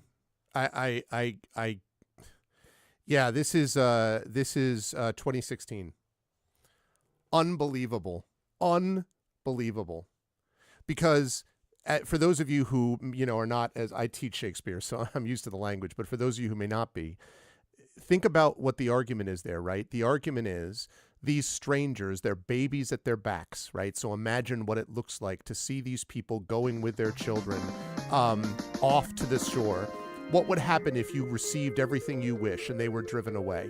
What would happen then when someone does this to you? What would happen if you are banished by the king? Where would you go? To France or to Germany or to Portugal or someplace else? What would they do to you? You would become the detested stranger. They would, he says, whet their knives upon your fair flesh. What would you then do if you were driven? And this is the stranger's case. And then in one of the amazing turns of phrase, which only Shakespeare can do, this is your mountainish inhumanity. Mountainish inhumanity. Staggering. And so when people talk about the idea, like, really, what's so different about Shakespeare? What's different about Shakespeare is that Shakespeare, a bigoted Elizabethan, undoubtedly, wrote that, which is dead on exactly what we're dealing with in this country right now in 2026, right this second. And then it's McKellen to bring it home. I mean, just insane how good it is. So anyway, thank you for indulging me, everybody. But I posted it on Blue Sky as well, Prince Justin. I think that is extraordinary. And anyone who wants to tell me that Shakespeare is not relevant can go yeet off into the sun and watch this and tell me that he's not exactly relevant to right now. My God. And the line about the idea of to be treated as if God made not you. So brilliant. To not say as if God didn't care about you, but to say as if God made not you, as if you were not one of God's children. It's just staggering. So good. I saw McKellen deliver that speech a few weeks ago in the car on my way home from work. I heard it first, and I literally, this is 100% true, pulled over into a rest stop and opened up the video and watched it again like 5 times in a row with my mouth open. I couldn't believe how dead on it was. And as I say, I'd heard of the play, but I didn't know about that speech because it's almost never performed. Just brilliant. Anyway, sorry, Tari. Sorry, everybody. I just, all good. Had to, I find that deeply moving and especially relevant to today. Right. What were we doing? We were playing music and playing a game and doing all that good stuff. So, yeah. So good. Okay. In the meantime, yeah, I highly recommend you go find that speech. He also talks about it. He delivers it elsewhere. He delivered it at the Oxford Union and like other places. And it's slightly, if you go find the original play, there are some parts of the play that he cuts from it because it's like things that are for the plot that don't make any sense, that don't matter for the speech, and you don't need for those, that he moves them around. But like, oh, well, thanks, Carol. I just so good and deeply moving and deeply relevant. And that to me is maybe the most hopeful thing of all, that a person who would be a person of his time, whenever somebody says like, well, so-and-so was of his time, Shakespeare was of his time, but he wrote beyond his time. He wrote beyond his time with Othello. He wrote beyond his time with Shylock and the Merchant of Venice. He wrote beyond his time with the way that women are represented in Twelfth Night. He wrote beyond his time with As You Like It. He wrote beyond his time in Measure for Measure. He wrote beyond his time with Lear. He wrote beyond his time with Hamlet, a modern man who is expected to conform to a non-modern sensibility. He wrote beyond his time all the time. And like, that's what makes him so extraordinary. And that's why his stuff is still as relevant now as it ever was. And if you have someone who can help you learn and work through the language and you get to see it performed, when he says, your knees make your knees feet. You're like, what does that mean? You're like, oh my God, he's talking about get down on your knees and beg forgiveness for your mountainish inhumanity. Like, that means the same thing. Well, yeah, but if you say make your knees feet, you instantly understand that, right? You're like, oh, that's what he's referring to. And the idea is that there is a immediacy to the moment. So anyway, I'm now officially being pulled into a Shakespeare course, and I wasn't trying to do that. Sorry. If you go to St. John's and take my Shakespeare course in the spring when I'm teaching it, you'll hear more. But oh man, so good. All right, whew, we're here. We're back. We're so back. Stream the lectures. I wish I were allowed, Big Boss. I wish I were allowed. Technically, we're not really supposed to do that unless you're a St. John's student. But I've definitely done some of these things and, recorded many of the classes over time. So I might, I could do a series of things sort of like let's talk about, a given work. I could try to do that maybe at some point. So Shakespeare originated drag, which is one of my favorite art forms. Well, not just Shakespeare, to be honest with you, Anastasia, but a lot of people in the Renaissance, because of course women were not actors on Renaissance stages at the time for the most part, certainly not in public companies. That was boys playing women.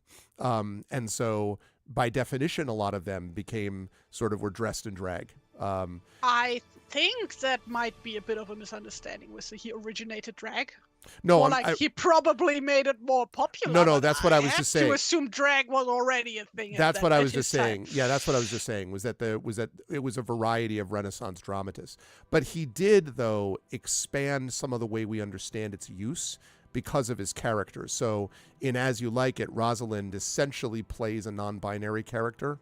Essentially, Viola, obviously in Twelfth Night, dresses up as her twin, as a man, so that she can pass as a woman. So there's all of this stuff being talked about in those things. So, oh, you're speaking about the word. Yes. So, and men played women in Greek plays. That's true, Trivid. Although, to be clear about the theater in ancient Greece, that's true. There is, however, some question again about whether some of the less public, because most drama was done in public festivals like harvest festivals and things like that. There's been some suggestion that private work may have involved women as actors, possibly. That's the Odai. But the word drag originates from his works. That's right. That's right. I mean, that's the other thing too, man. Shakespeare, how much language that we have in English is pulled from Shakespeare in some way, or phrases or things like that. Everyone thinks about to be or not to be, but even think about the work of Macbeth when I can't remember now if it's Macbeth or Lady Macbeth actually, because I don't teach that play very much, but says talking about how much blood King Duncan had in him when he was killed, and says enough blood to turn the multitudinous seas incarnadine. So the many seas turn them red. You could just say, turn the seas red. But the multitudinous seas incarnadine immediately gives it weight, because this is a king's blood that is being shed. And so, by extension, the blood of a country, not just the blood of a person. So, good stuff. Also, hi, Big Boss. All right. Sorry, everybody, for the multiple digressions. I keep saying sorry, but I love Shakespeare so much. Okay. And if you get Tari and me started on Tolkien, we'll do the same thing, because Tolkien and Shakespeare are pretty much the same way. In the meantime, I would like you all to take a look at the incredible art being done with, and it's appropriate because it's taken us this long for Annotate to look at how to get across the bridge. But no, quite right, Anastasia, about the word drag. Okay, so I actually saw, by the way, Anastasia, there was a production of The Pirates of Penzance in New York City done by the Roundabout Theater Company last year, which set it in New Orleans. So first of all, that was cool. I like Gilbert and Sullivan, but the person who played the main, not the woman, not the love interest for Frederick, but the woman that in the movie was played by Angela Lansbury. I can't remember the name of her character. But anyway, the one who played that was a famous drag performer, actually in that goal. So it was very cool. Yeah, I know, right, Dragon? I know. Yeah, for sure. So anyway, yeah, Anastasia, but it was drag, and I drag performer. I wonder if I can find, because I guess they were super well known. I guess. Let's see. At least in New York, they were. Penzance Roundabout Theater Company. Okay, here we go. Yes. And the actor who did it was David Hyde Pierce was in it. Some of you might know from Frasier. Okay, give me the cast. Ruth, that's right. Jinx Monsoon. Who's a well-known... I know her. You know Jinx Monsoon? Yes. A two-time RuPaul's Drag Race winner. Thank you very much. 2 times. Played... I didn't know it was that recent. I was like thinking, oh, you're talking about some kind of thing that like happened in the, I don't know, 80s and like was super famous and everybody knows about it. Like, no, okay. That recent, huh? Yeah, and actually I didn't know that she was a Doctor Who villain. I didn't know that. Maestro, because I'm not a doctor. I don't watch Doctor Who really, so I haven't watched in a long time. Yeah, and toured like I stopped performing. Watching, I think, like halfway through the first season with Jodie Whittaker because my God, the writing is so bad. Oh, it's like infuriatingly bad. So yes, Anastasia Jinx. That's who it was, and so she was in this Pirates of Penzance production that I saw. She was good. Yeah, she was good in that role. Okay. So, we are going to go with the decision that Chat has made probably 20 years ago now. Poor Chat. Okay, I wonder what I can see from here. All right, so we need a perception check, Caro. So we're going to roll a DC 20. DC 20. We're going to roll a D20, but we are going to have, because we have perception expertise, +4. So D20 +4, if you would, please, Caro.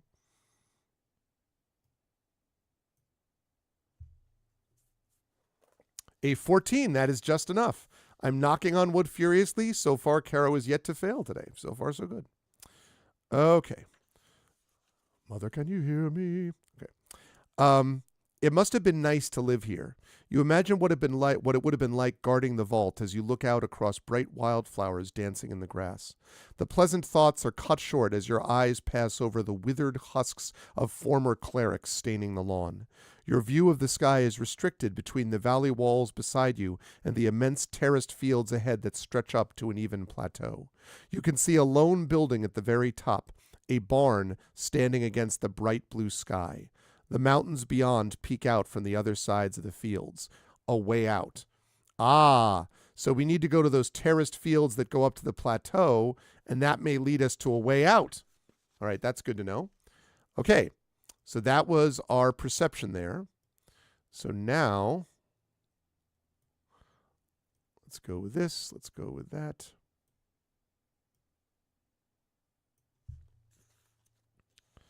It says a way out. Can you give me a description of our gnome friend again, please? Certainly. So he has got... He has a mustache, I remember that lightly singed tips of his lightly coiffed hair. Long mustache and goatee, wobbling as he works. Plus, he has goggles with apparently like 5 different sets of lenses or something. Lightly. How do you spell quaff? Quaffed. Q? I don't know whether they. I think they spelled that wrong. Well, I mean, it's a French word, so I'm assuming it's like spelled like coiffeur. So yeah, that. Yeah, they spelled it wrong. C something.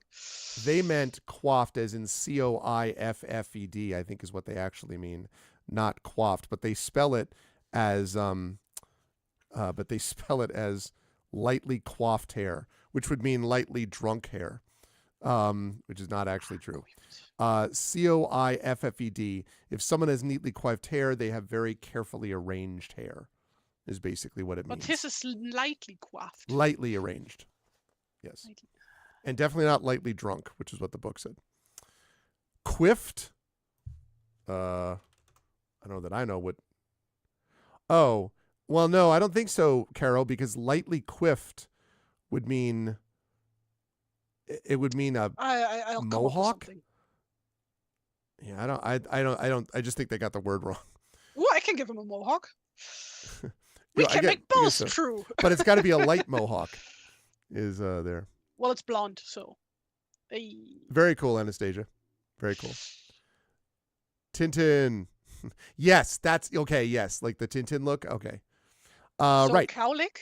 Like a cowlick would be what Caro thinks. But possible, quite possible. Okay. All right, so we go back up to here. All right, Chad, here we go. So now we have only 6 choices. We ask Erland if he's all right. Insight DC 13. Again, that's D20 plus 4. Erland, do you mind if I have a quick look around? That's investigation. That's just a flat check. We need a DC 13. I've got to see the breach for myself. That means we go to the breach without him. Where are the others? We ask him, like, where are the others? Maybe there's something I can do to help, which means we go to vault repair and see if we can help him repairing the vault. Or we wait around for him to leave together. So $ vote space 1 is we do insight to see if he's okay. $ vote space 2, we look around investigating the place. $ vote space 3 means we leave him behind and we just go to the breach. $ vote space 4 means we ask him where everyone else is. $ vote space 5 means we help him try to fix the vault. $ vote space 6, $ vote space 6 means we wait and then leave together with him. So go ahead and get your votes in, chat. Oh, and I see also that Oh my god, he's a hipster. one is run. You should just put a beret on him and like be done with it. Forget the hair. No, that's not a hipsters. Those are beatniks. Different thing. Please. If you give him a turtleneck, give him a turtleneck then, and make him a beatnik. Still Turtleneck. beatniks. Hipsters are mustaches and undercuts and piercings and tattoos and holding a what are they local called? coffee Suspenders. shop, holding a local brew from a coffee shop. And I think that might just be specifically Berlin hipster type, but those are also have the canvas bags. That's like a very, very important thing. Canvas bags. Yeah, that was like a stereotype here at some point. Here, I say back home. I just put in a new OST for us, Tari. Yes, the music is over.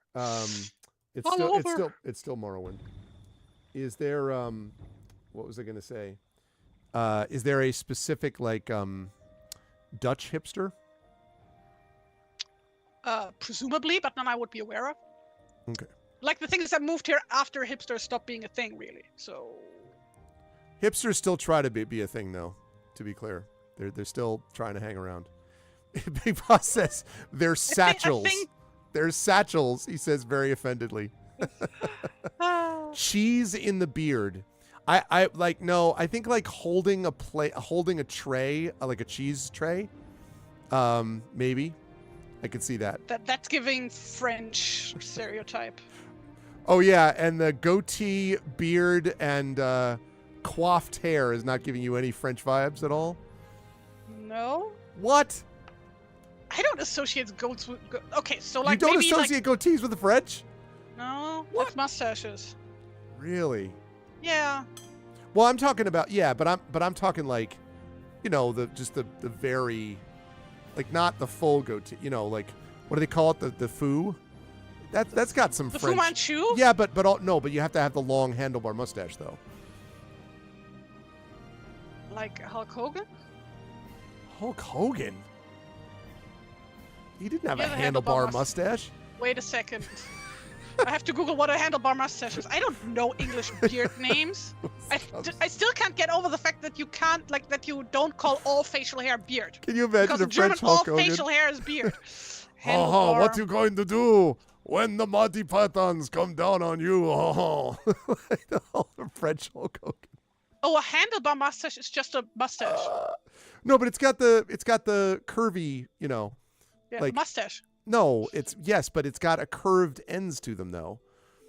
It's like this, and then it we curves just call them up. mustaches. So What?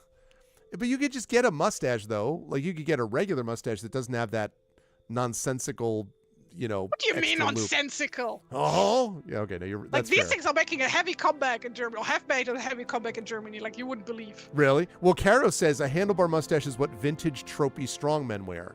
Yeah. Yes! Yeah, but that's a handlebar. Right, but it's got the curve, though. It's not just a mustache.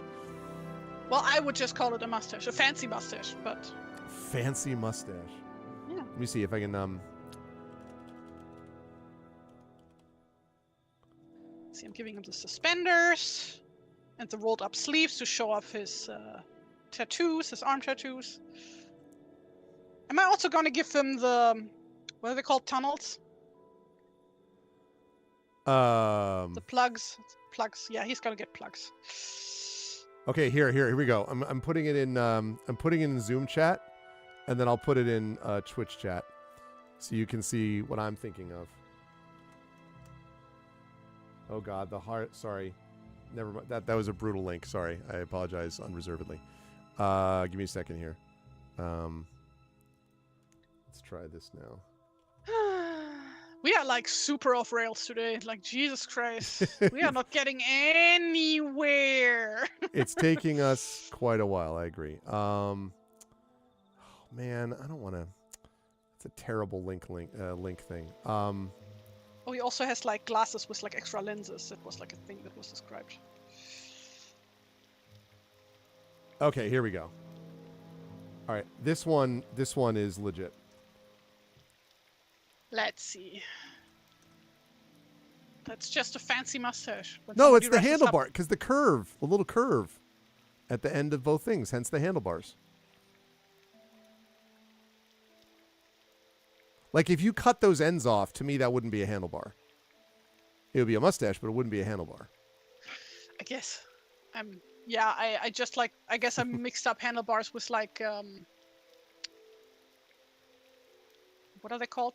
Things on drawers to pull, drawer pull. Oh. Yeah. No, I know what you mean. For some reason, Yeah. I don't know. That kind of I'm just handle. stupid. Yeah. No, not at all. Okay, so it looks like, anyway, that's what I was imagining. But whatever you're going to make is going to be awesome. I just, like, as I keep looking, I just keep imagining him as more and more French, which is my own, that's my own mental très bien. thing. Exactly. Oh, you like the way that my mustache looks, no? All right. Okay. So we want to find out if Erlen's all right. I also want to find that out. Okay, so insight check is +4. So, Kara, we need a D20 +4 to see if we can find out if Erlen is okay. Erlen, are you okay? Erlen, are you okay? Are you okay, Erlen? You've been hit by, you've been struck by a handlebar mustache. Dun, dun, dun, dun, dun, dun. Okay, right. So, again, with the 16, Kara just dominating the dice rolls today. Erlen seems frustrated by her question. Tearing his attention away from his seemingly insurmountable task of repairing the vault, it takes him a moment to compose his thoughts. He nods, almost as if he was agreeing with himself. I'm fine enough. Erlen immediately turns back to the vault, a plume of black smoke puffing in his face. All right, so he's as fine as it gets, I suppose. And that was with a success, by the way. All right, so... All right, chat, you know the drill. I have described this already. So do we now take a quick look around? Do we go to see the breach for ourselves, which means we have to leave him behind? Do we ask him where are the others? Do we say maybe there's something I can do to help and try to help him repair the vault? Or do we wait for him to finish so we can leave together? $ vote space 1 to look around. That's investigation, flat roll. 2, see the breach for myself. That means we just leave him behind right now. 3, ask him where the others are. 4, try to help him repair the vault. 5, leave together. Very true, Big Boss. I did not have on my bingo screen that we would talk about Shakespeare, immigrants, fashion, and handlebar mustaches. God, the eyes. It feels like you developed the gnome from the eyes out here, Tari. That's what it feels like. As one does.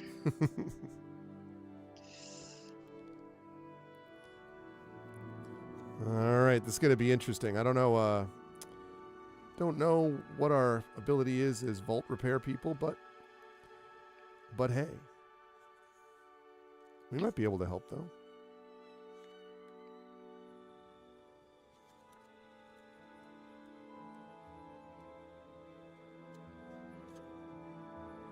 Basically has a rarity here for My Little Pony. Oh, okay.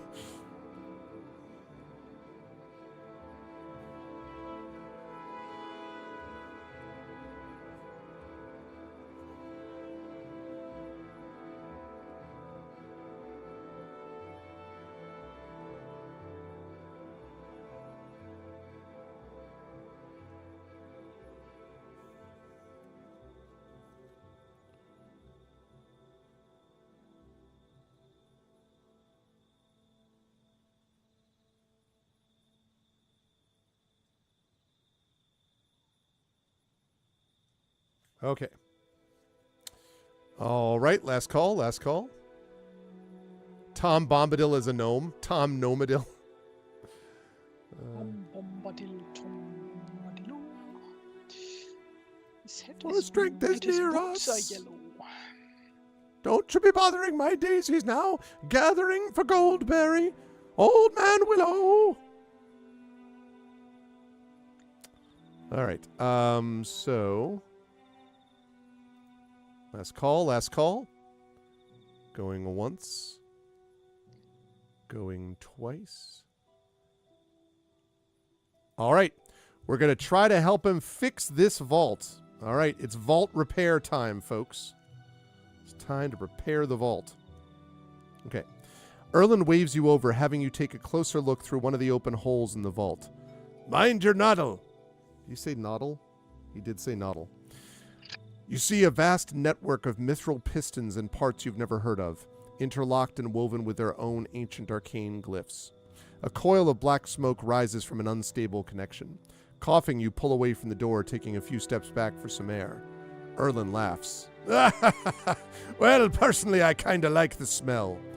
You clear your throat of mucus, spitting it into the nearby rocks. Finally, you can breathe again. That's absolutely foul, Erland. No wonder you're mad. Erland erupts with a hearty laugh.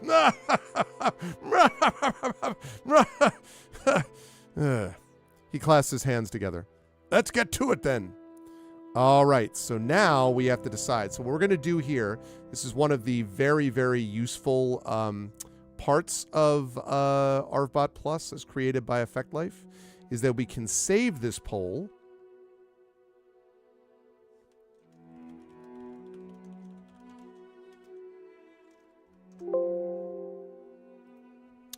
We can save this poll and reload it.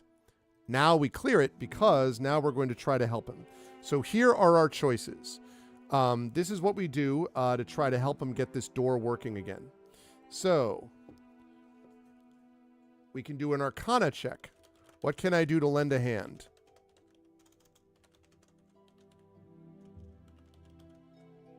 And that's DC 17. That's a tough one, especially because we're not particularly great on the Arcana. That'll be a flat roll. What can I do to lend a hand? That's Arcana. Just tell me what to do, and I'll get it done. That is Sleight of Hand, which we are very good at. Well, good at. Not very good at. Good at. Sleight of Hand. Better than in sneaking. That's true. Yes. DC 17. We could... let's see. Requires Erland's Tinker's Tools. We don't have those. We do, however, have Tinker's Tools. So we could... give, at least I think we do. Wait a minute. Let me make sure about that. Maybe we don't have Tinker's Tools. We do not. We have a tool, but we do not have Tinker's Tools. I take that back. But we do have Constructor's Diagrams. We did find those. We found that. So we do have those diagrams, so that we could just do. And then wait is do what you can. We'll leave when you're ready. Okay. So $vote space 1 means that we're going to try to make an Arcana check to help him. That's going to be a tough check, though, because it's just a flat roll for us. So it means we're trying to get a 17 on a 20. It's going to be tough. Just tell me what to do, and I'll get it done. That sleight of hand is also DC 17, but we do have +2 to that check. So that would be, we needed 15 to get it. So it's easier, but whatever. Erland, have a look at these diagrams. That we would just get automatically because we do have the constructor's diagrams. So we could just give them those to him, and that would be easy. So that's $ vote space 3. Or we can wait around for him to finish, and that's $ vote space 4. So 1, to lend a hand, but Arcana is a very tough check. 2, to have him instruct us. Sleight of hand is better, but it's still a tough check. It still would require us to get a 15. 3 is show him the constructor's diagrams that we have. That's no check. You just give it to him. And then 4 is we wait around and then leave. Let's see.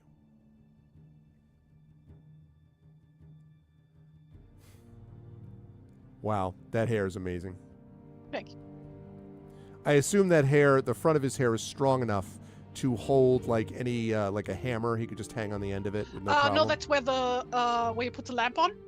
Oh yeah. You can hang a lantern from that one. Yep. Good call.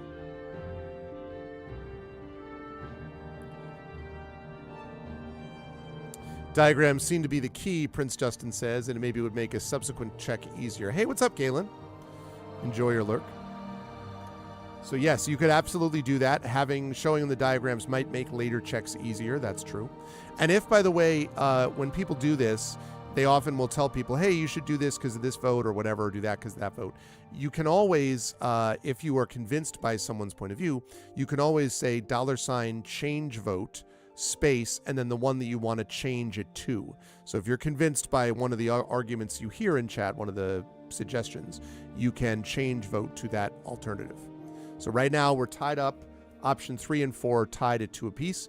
We need someone to break that tie or someone to change their vote, either to go to tell me what to do, I'll get it done, sleight of hand, have a look at these diagrams, which is currently tied for first, or do what you can, we'll leave when you're ready, which is waiting.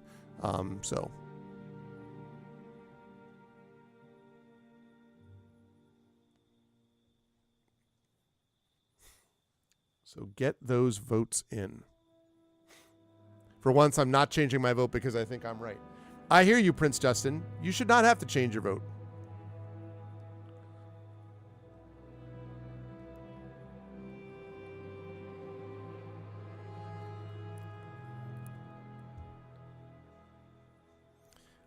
English breakfast tea. How I like you.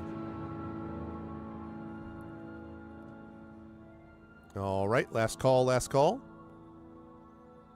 Going once. Going twice. Sold. All right. Erland is going to have a look at these diagrams.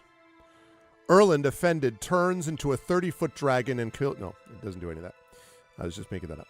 That's what happens in the Nibelungen legend. Yeah. The dwarf gets so fucking angry he turns into a dragon. It's a whole thing. You can. Oh, is that the Volsungen? He says, let's see. You can see the excitement bubble within Erland as he turns through the book's pages. Yes, I see. Says, remove constructor's diagrams from your inventory. He pores over, and it's pores does not mean as it spells it here, pours over the page. Like, I guess with water. He just pours with water. Should be P-O-R-E-S is what he means. Comparing to his own notes in camp. Yes, I see it now. You may want to take a few paces back. With the right tools and the right know-how, Erland sets to work. He occasionally pulls you over to hold heavy things for him. The vault door suddenly lurches, dragging itself closed and sealing itself with a resounding thud. Proceed to 3P, the awakened mithril vault. Okay. You hear a droning hum beneath the surface of the vault like a hive full of bees. You see crackles of energy leap from the exposed seams in the armor plating. You find it rather lovely in its own way, like a small thunderstorm hidden inside the door. Erland sits in the dirt for a while, marveling up at the mithril vault door. It's quite good, isn't it? Another bolt of energy leaps from the armor plating, crackling across the rock above. You take a few precautionary steps backward. Erland, rather delighted by each chaotic burst of energy lashing out from the vault, cannot help but giggle. You smile. He seems much more at ease now. All right, let's see. So now, let's see what we've got. We have got...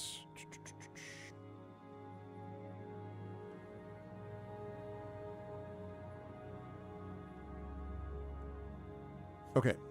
Let's see. We have insight again. So let me reload that poll. There we are. Okay, so Erlen, do you mind if I have a quick look around? And then it is, let's see. I don't know if this is a little strange to me, because... Well, he is little and he is strange, so yeah, it's we'll true. check out. Well, it's strange because what I mean by that is that it talks, one of the choices, it involves going after the creature that killed the gnomes, which I know we know that, but have to kill the Vrak. And I don't know that we know about the Vrak yet, but it gives us that option, which is a little odd. So I don't know entirely what to make of that. Not a bug, it's a feature. Yes, I suppose that's right. Okay, wonder what I can see from here. We already did that. Can you follow the road off of that? No. Okay. Wait, so, what is his name again? Erland. E-R-L-A-N-D. E-R-L-A-N-D. Okay, so the choices are this, based on what we have. We've also done some of these things already. So we have to kill the Vrak.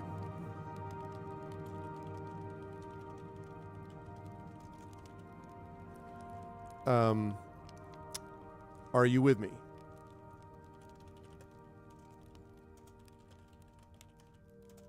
Question mark. And the last one is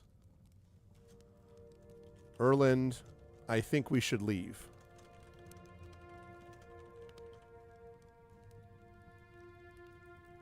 Okay.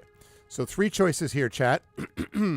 $10 vote space 1 means we ask if we can take a quick look around. That's investigation, flat roll. Needs to get to DC 13, but it'll be just a flat D20. Erland, we have to kill the Vrak. Are you with me? Or Erland, I think we should leave.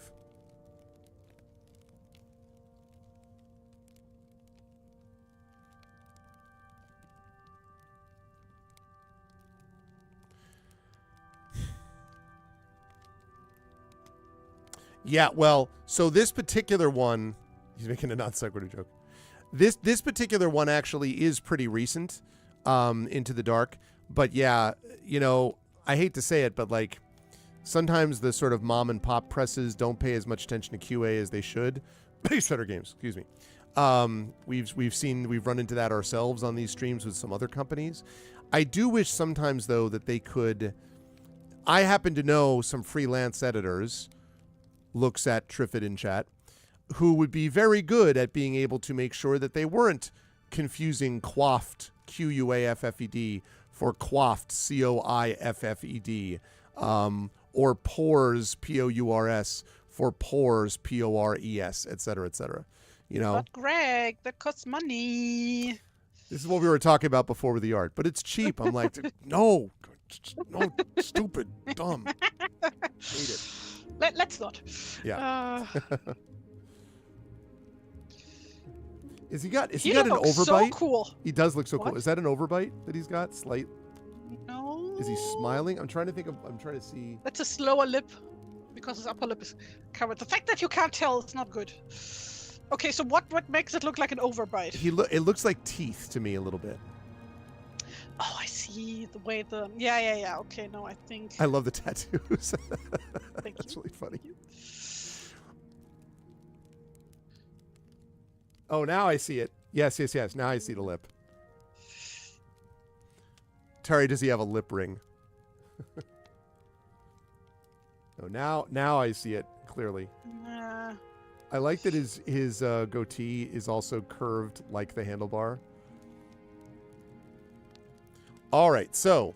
Well, yes, of course. Agreed, Caro, agreed. But see, neither of these people, I think these people have an interesting story, but neither of them are writers, right? I actually got this at Gen Con, and I talked to the guy, and they have a system called Solo Play Adventure, and they have a series of these, limitlessadventures.com. And, you know, I thought it would be fun to play through, and it has been fun to play through. I think there's some interesting ideas here. But, yeah, just get an author, get a writer, because you could probably get someone for not too expensive to do something like this, and you would have just a lot fewer of these mistakes. I could see that, Echo. All right, chat, we are tied up right now. We have got the quick look around investigation thing. Right now is at 2 votes. 1 vote for killing the Vrock, and 1 vote for leaving. So $ vote space 1 is, do you mind if I have a quick look around? 2 is kill the Vrock. 3 is I think we should leave.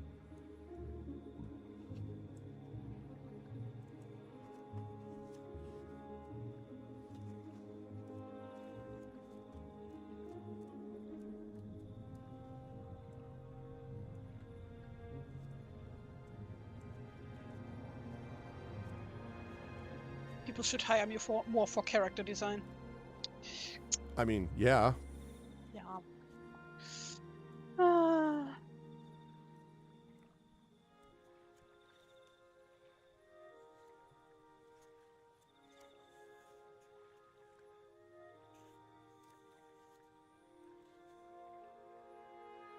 might have to reuse this character at some point. He is a lot of fun. He is pretty cool. Or you should use him as an NPC in one of your tabletop games. I could imagine something like that, especially because I like the idea that his voice is like, well, and is like way out of proportion to his actual size. Like just, it's like the, you know, the deep bark of a dog, and you go in and it's like beagle sized or whatever. And you're like, wait, what? So Anastasia says, that's super cute for real. I love your style. Thank you.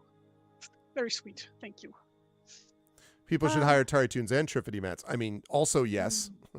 Amen to all. No, it's more like people do hire me, but like rarely for character design stuff. It's like usually draw the character I have already designed. That's a lot of stuff I get, which is like fine and all and fun and all. But like, you know, what I really love to do is design characters from scratch. And when you see the ones that she has done for example, Dragonbane with some of these, like her own character, it's pretty awesome. So, or this character that you're looking at right now. Yep, hire real artists and real writers. Yes, indeed. Okay, last call. How do you know I'm real? Yes, Tari is the most advanced AI of all time. It's been a very long play, but... Yeah. Oh, no, I'm just a figment of everybody's imagination. I'm like a mass hysteria type of thing. You lie, because I've met you in person. I know exactly. Oh, that was also just imagined. Yeah, right. It was incredible. It was a hologram. The whole thing was a dream. I never actually went to England. It's a dream! It was a dream! Tari lore drop. Exactly. Okay, so we're going to look around. All right, so this is going to be the toughest test. Now, I have to tell everyone, Caro has not missed a roll all afternoon. So this one is Investigation DC 13. It's the toughest test, a D20, just a flat roll. Can you get a DC 13? Exactly, Big Boss. Like the guy who said, we need to have AI adoption or no one will adopt AI. And you're like, mm-hmm. Look at that. Once again, Caro comes through. What an incredible run. All right. Does, in fact, succeed with that investigation. Erland briefly pulls his attention from the vault door. Sure, take whatever you need. Searching the campsite, you find Erland's lantern. Add Erland's lantern, and it says light, to your inventory. Okay. Erland's lantern, light. Nice work, nice work. Exactly. High-fiving. Okay. Let's see. And now proceeds back to...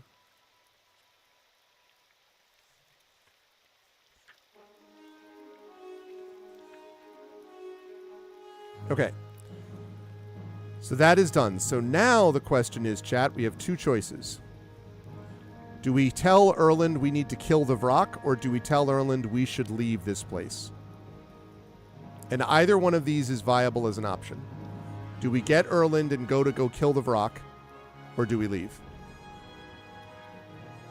Either way, we're going with our boy Erland. $ vote space 1, kill the Vrock, but we might lose. It might be, we might get our world Vrocked, you know what I'm saying? or we should leave.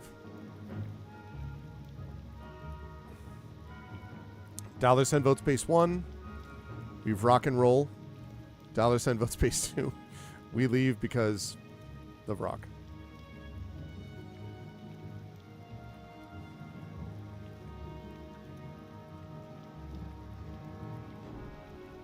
What is a rock? Like a bird? That was what I'm aware of rocks as being, are sort of these weird vulture-like birds, but I don't know if that's what it means for this, to be honest. Makes me think of that one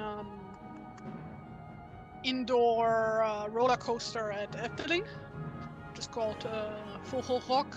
Oh. Like, wait, I'm just gonna find a photo of like the I was entrance. gonna say, I was like, okay. It has like this big bird statue thing in the front. That photo is good.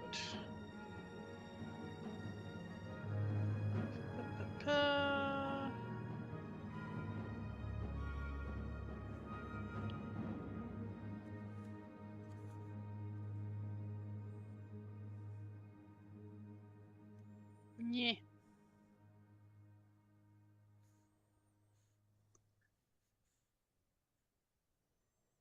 Yeah.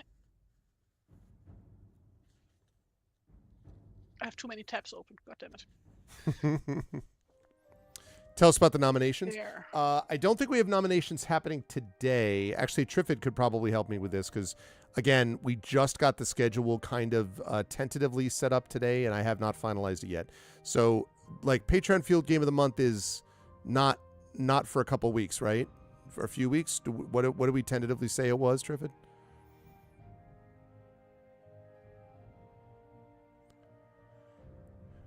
Did we set it for the 24th? Oh, tell us about it. Oh, I'm sorry.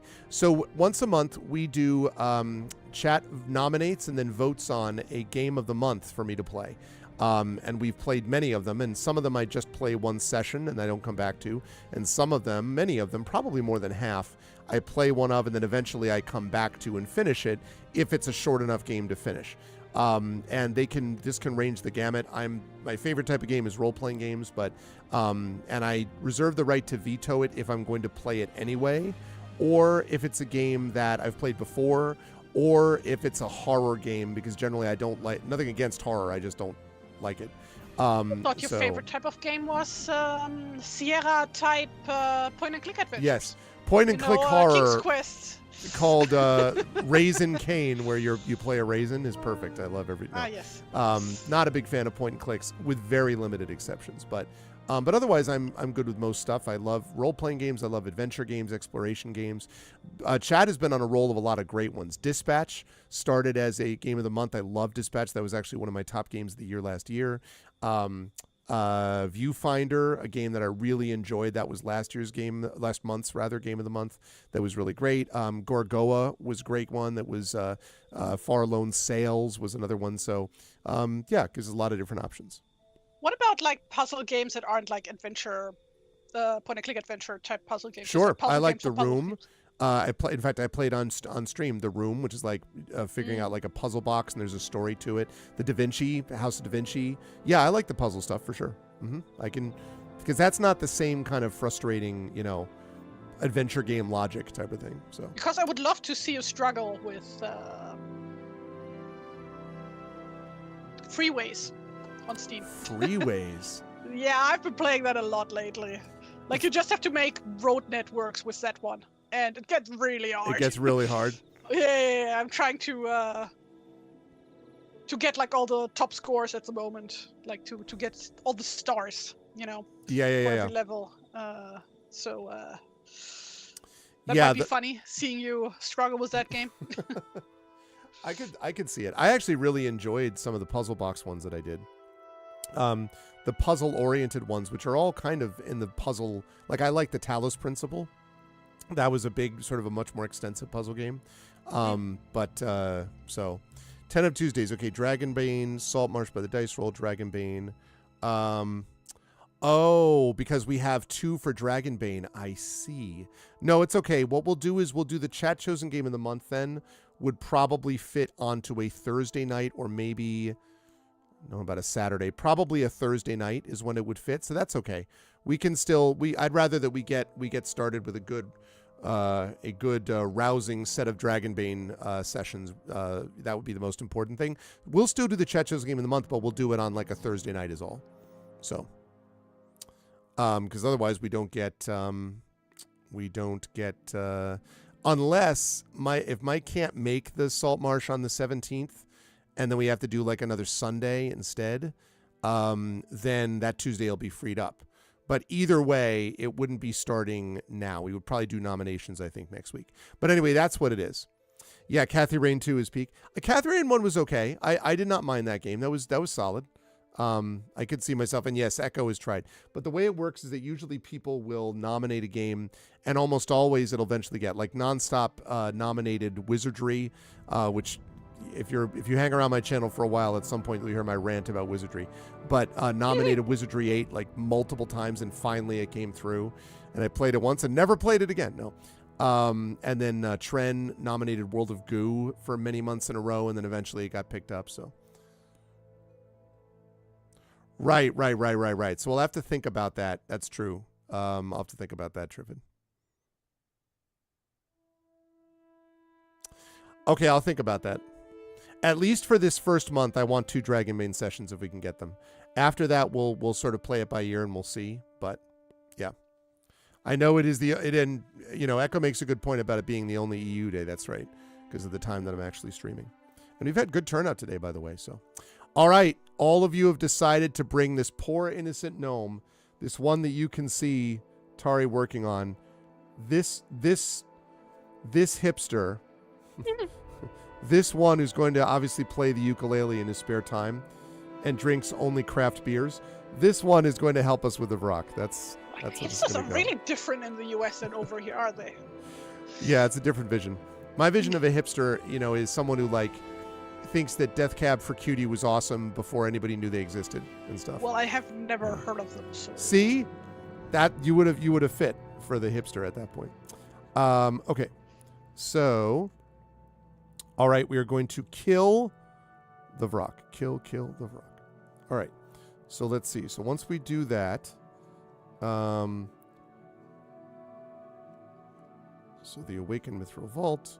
Are you with me? Prepare for battle. Okay, Erlen looks up to you. There is fear in his eyes. Let me gather my things and I'll meet you wherever you like. So it says you can now find Erlen in the Reunion. At any time, you may turn to the Reunion to rally your party against the Vrock. That's interesting. So if we now know that Erland has joined us, has joined our party, that suggests that there are other people that we can find to help against the evil Vrock. So we'll meet us in the Reunion, which is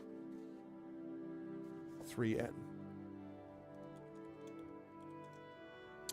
Okay, so that means now it tells us to go to basically the stream, to the mountain stream, which is where we were before. And so now, let's see. We have done that. Okay, so we basically come back to the stream. So we've gotten Erland, we got some stuff. We have now gotten his help and assistance. What was our reason for killing the Vrock? Because the Vrocks, we don't even know what it looks like, first of all, but also because it slaughtered all the gnomes. And the king sent us here to basically deal with the problem of whatever it was that was slaughtering the gnomes, basically. All right, so I'm going to show you all this map because it will be important in deciding where to go next. Now, remember, we said a way out is above those fields. But if we want to deal with the Vrock, then obviously we have to think of things a little bit differently. So I'm going to pull this up here. Right now, we are sitting at part C. So you can see the letter C. You can see the C up there. And from there, we can go back to the buried temple entrance. We can go back to the Sleeping Mithril Vault. We can go to the temple grounds. From the temple grounds, which is 3B, we could then decide where we want to go from the temple grounds. We came to see 3C from the temple grounds 3B.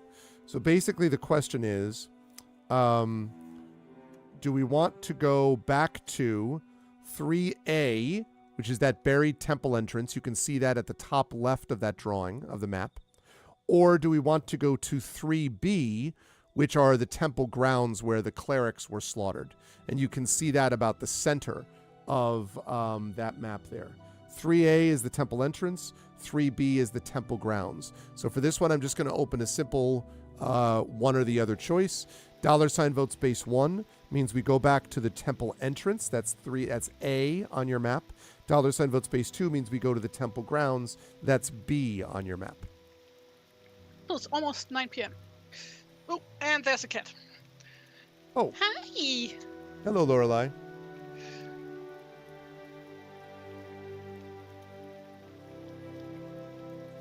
And yes, it is. My plan was for us to go till about 3:15, so about 20 minutes. Sorry, was my plan.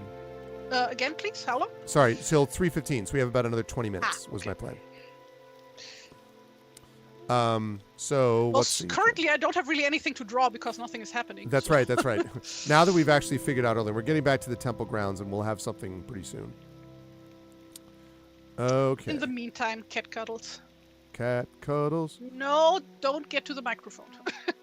It's always like, ooh, a thing that I can grab. Yep. Let me go paw at the thing.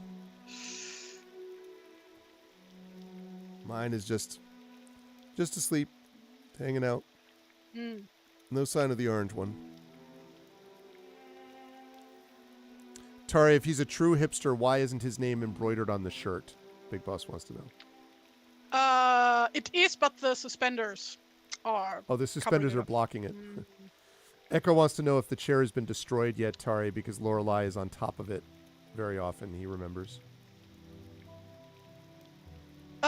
Oh, that chair was destroyed, but not because of the cat. I did get a new chair. Okay. No, that chair was just way too fucking old. I had that one since. It was my first office chair that I ever bought when I was like 17. Oh, wow. Yeah, and I'm now in my 30s, so yeah, that thing needed replacing real bad. Been around for a long time. Big, that's suspending my disbelief. Nice, Big Boss. Hey. I see what you did there. No falling down on the job for you, huh? Let's go. Okay. Last call. Right now we have 2 votes to go back to the temple grounds. Going once. Going twice. That would be such a good name for a coffee brand. Temple Grounds. Temple Grounds. Ooh, I love that. Yeah. That's a good one. Okay, so... Ooh, I'm gonna draw that. Sorry, cat. Cuddle time is over. Work. Cat's like, wait, what? Work. She's used to it. Okay. There we go. And now we're going to bring the map back down now that we are... Actually, no, I'm going to leave it up there because... Okay, chat. So we have decided to go back to the temple grounds.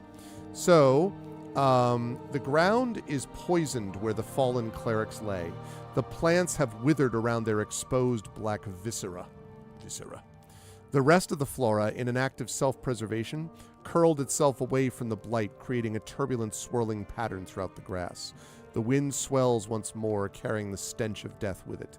You look beyond the temple grounds to the rolling fog ahead of you. The fog cloud holds its shape, unaffected by the wind and summer heat. From this distance, you can see wisps of fog suspended in the air. You've just come from the mountain stream, so we're not going to go back there right now. You turn next to the terraced fields. A wooden fence guards the edge of the fields, a few 100-foot drop down into the river below. So now what we can do, chat, is we can go back to the temple entrance. I do want to remind everybody that we did come from there. We can cut across the ground. That would be A on your map. We could cut across the grounds to the terraced fields. That would be F on your map, which you can see over there, I think, to the right, if I'm not mistaken. I believe that's... Oh, no, to the left. I'm sorry. To the west as you're looking at the map. Or we could enter the fog, which is H on your map.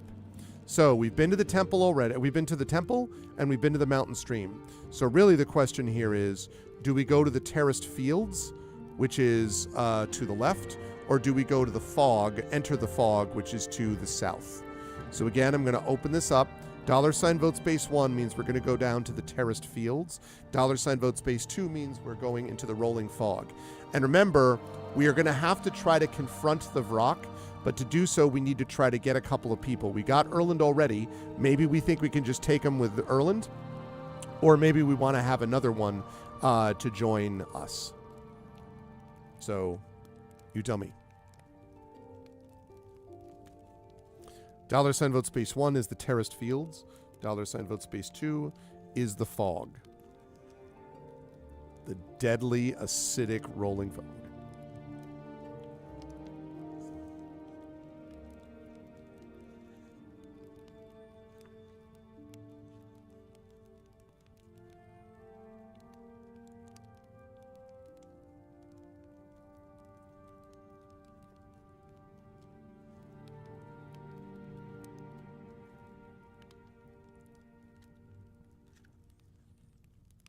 In my restless dreams, I see that fog. Fog on the Barrow Downs. Fog. Phineas Fog. Is that how you spell coffee? How the fuck do you spell coffee? Yeah, double F, double E. You got it right. It looks wrong. It looks wrong for some reason. I don't know. Yes, but you got it right. It's actually Coiffed. No. Coffee. Coffee. Coffee. That's You want some coffee? What's that? New Jersey? Coffee. Coffee. Oh, is that New Jersey? I don't know. It's a little bit more Long Island, to be honest. It's some coffee. I'm not too familiar with various American accents. Just can judge by various cartoons I've watched in the past. Mm-hmm. Coffee. or the great Marissa Tomei and My Cousin Vinny. How can you be so sure? Because this... Oh, God, what is it? Because this thing... Wait, I have to find the... I don't want to butcher the line. All right. It's when she's describing how it had to be the tire marks made by...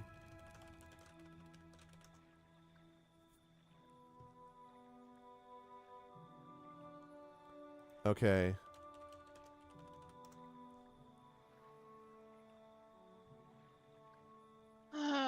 Yeah, so... Internet. Just show me a photo of a real coffee plant and not a computer's estimate of what one might look like. Let's see if I can get to this. Maybe with a transcript. So I don't have to actually play it. This is not one that the great Marissa Tomei needs to do.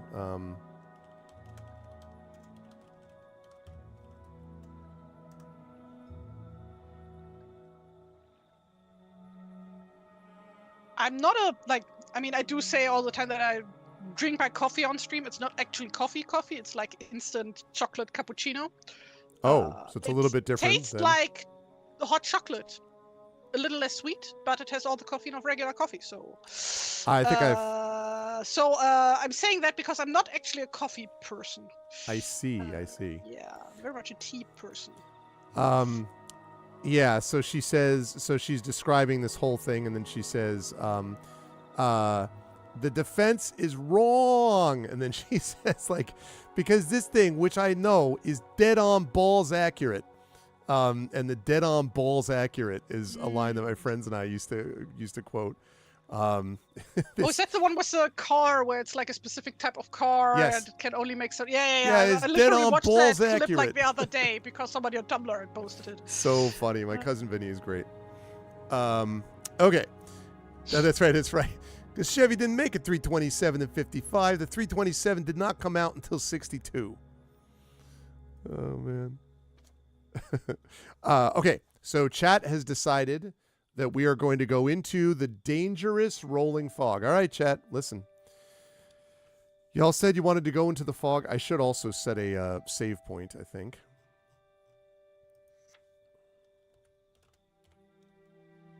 Okay.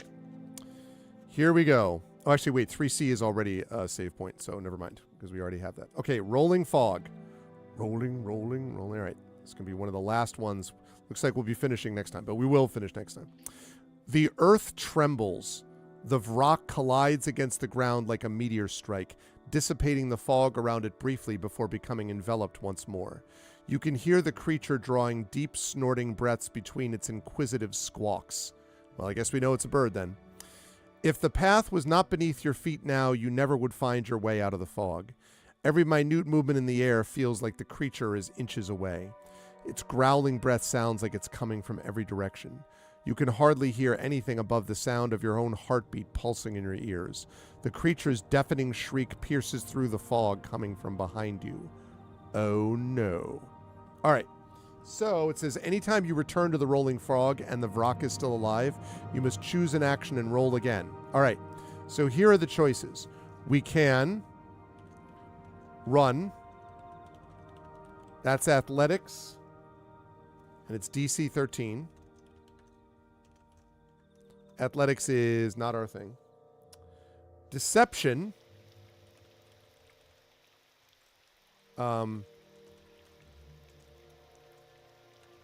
Distract the creature, which is deception, DC 13. You got that. Performance, play dead.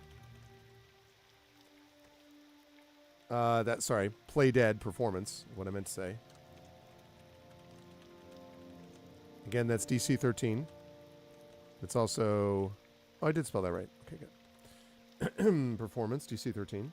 Stealth, I'll try to sneak past. I mean, look, we all know how great we are at that. And by all know, we're not at all. Stealth, which is DC 13. We are very bad at stealth, everybody. Survival. Try to use the terrain to my advantage.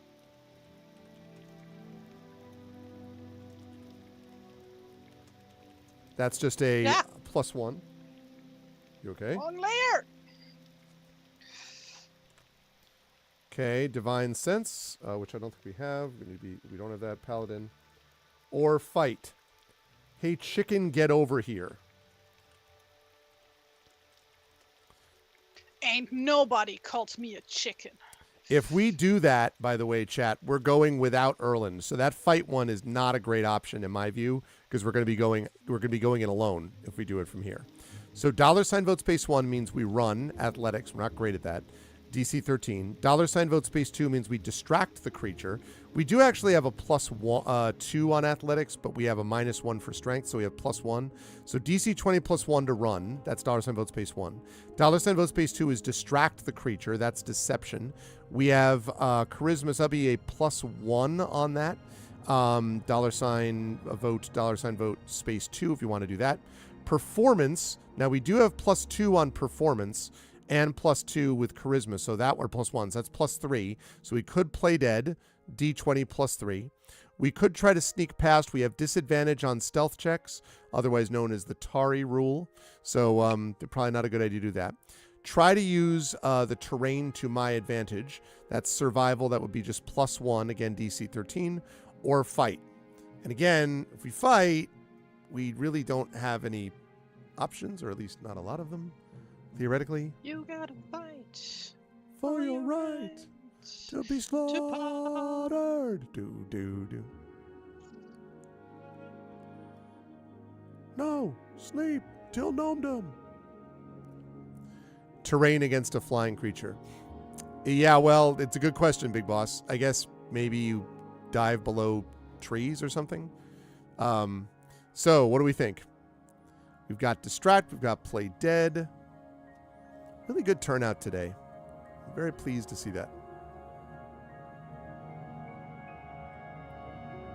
Oh my God, I just looked over at the saying. Sorry. Awaken your inner goddess. Yes, Temple because grounds coffee wakes you up. Get it? Get it? Oh no, I Do get you it. get it? But I love the Temple Grounds coffee. Awaken your inner goddess. Yes. I just made a pun. I love it. Thank you. All right, this is a close vote, Chad. This is a close vote. This is what happens when you walk into some fog. You're like, oh, this is fine. Dead people and a bunch of fog nearby? Sign me up.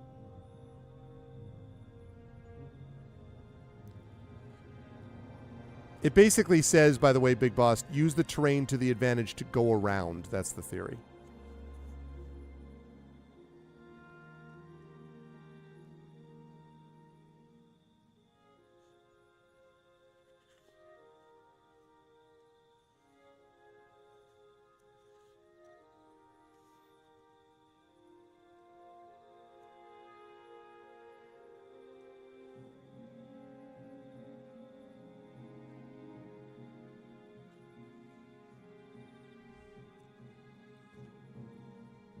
The Nazgul. I mean, the Vrock doesn't notice us.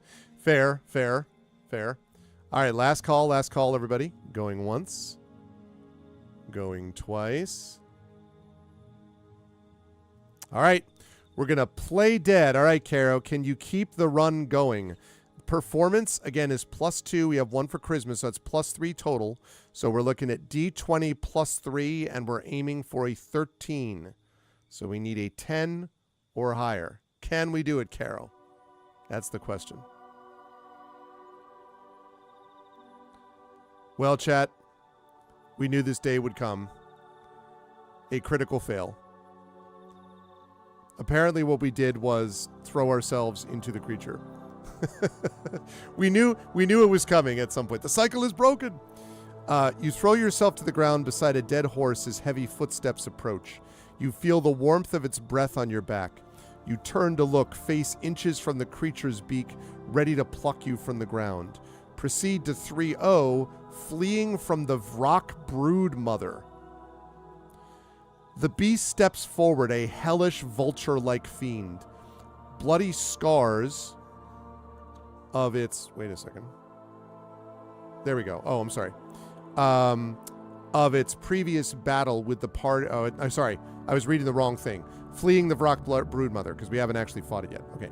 You feel you cannot win this fight and attempt to flee the Vrock broodmother. You attempt to disengage from the creature's talons by running across the grass. The Vrock shrieks in delight as it gives chase. Roll a d20. You may add your athletics, acrobatics, dexterity, or strength bonuses to this roll. You may add modifiers if you have an item or class ability that grants advantage on fleeing combat. Okay, well, so right now we have the best one of those would obviously be acrobatics, I believe, because acrobatics would give us +2, an additional +2 for dexterity. So we would be +4 that we would be trying to flee from this creature. So we want to do that. So... here we go, Caro. We did critical fail, but we can still flee from the Vrock broodmother. So we need a d20 +4. Hey, see? It's fine. We successfully flee. On a success, you manage to slip free from the Vrock's talons, scrambling across the grass. Proceed to the fork, which is 3I on your map. Back on track. We made it. We escaped. I think what this is telling us is we want to face the Vrock with people, not alone. So we're now in I, in the middle of the fog. The cobbled road, and we have like 1, maybe 2 more entries before we wrap up for the day. Whoops, hold on. I'm blocking the artwork. There we go. No, I'm not. The cobbled road ahead comes to a fork, splitting off in opposite directions.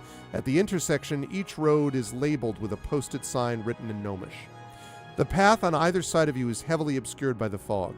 You decide to take a quick look at both signposts, hoping to glean any, or as it says here, gleam. Okay, sounds good, Undersquirrel. Good to see you. Sleep well. Apparently gleam, so hoping to light up, I guess, any additional knowledge on which path to take. You find that small symbols have been carved into each signpost, faintly accented with peeling paint. The signpost on the left is marked with a simplistic horse and cart. The signpost on the right is marked with a fire-breathing hedgehog. A memory returns to you. You remember seeing this little hedgehog stitched into a green banner on the city wall of Durim on the way to Yafanti's temple. You had asked Lord Barrett about it. When Dwarvish gentry bought Durim, they commissioned a craftsman to create them a new house crest. The craftsman was asked to depict the mighty fire-breathing haze log. Perplexed by the... That's right. They used the evil word. Hedgehog. Perplexed by the request, the craftsman set to work. Lord Barrett paused his story briefly to buy rations from a merchant before continuing. After a few days, Sherbert has gotten Ganesh down. Apparently wants to play. We'll see if that happens. When the craftsman took his work before the gentry, the lady of the house burst out laughing. It was supposed to be Hedgehog, the mighty fire-breathing dragon. Delighted by the mistake, the house decided to keep it. The ear-splitting shriek of the creature tears you back to reality. All right, chat, so we can either investigate... I'm going to actually save this. Lost in the dark.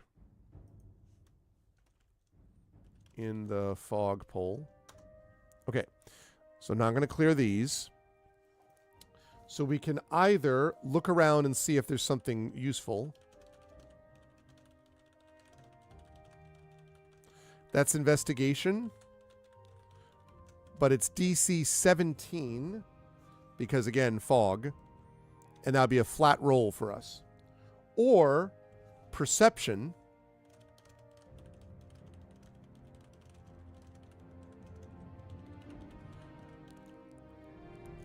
And that is also DC 17. We do, however, have +4 to perception. So we would need to get just a 13, but it is still a 13 to get that. Or survival.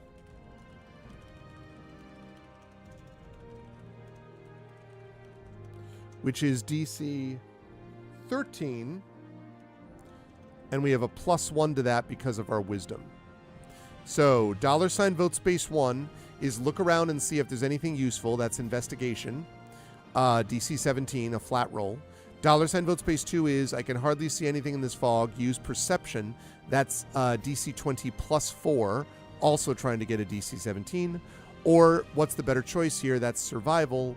That's DC 20 +1, trying to get a 12, because that would give us the +1. We'd be at 13. So the easiest die roll would be number 3.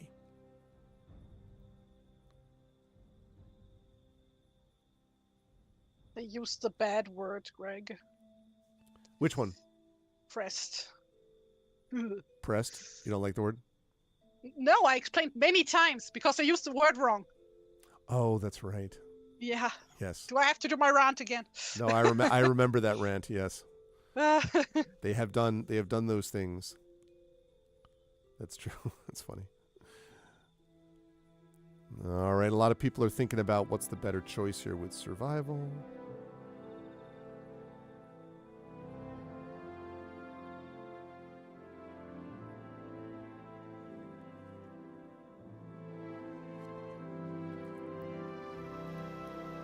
Last call, last call.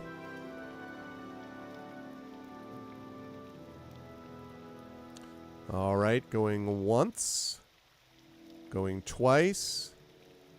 Survival it is. Okay, so Caro, we need DC 20 +1. We're looking for a 13 here. Do we want to survive or do we want to thrive? Every man dies, but not every man truly lives. You want to do both. Yeah, I want to survive and thrive. 19.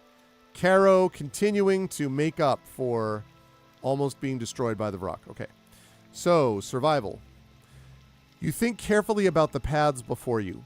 The path to your left may lead to transport and supplies. The road on the right leads towards Durim, although you're unsure of how long the journey will be. Durim is where you originally came from. So here are the choices now that we have done that. We did get some information, so the choices are these. We can turn back, which is going back to 3H. That's the rolling fog, and we would have to face the Vrock again. We could walk forward off the path. And that would bring us to the Crystal Spire, otherwise known as 3J.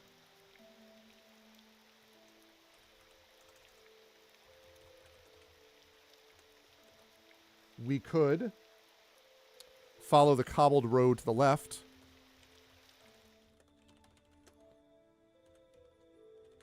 Which would lead us to the merchant encampment,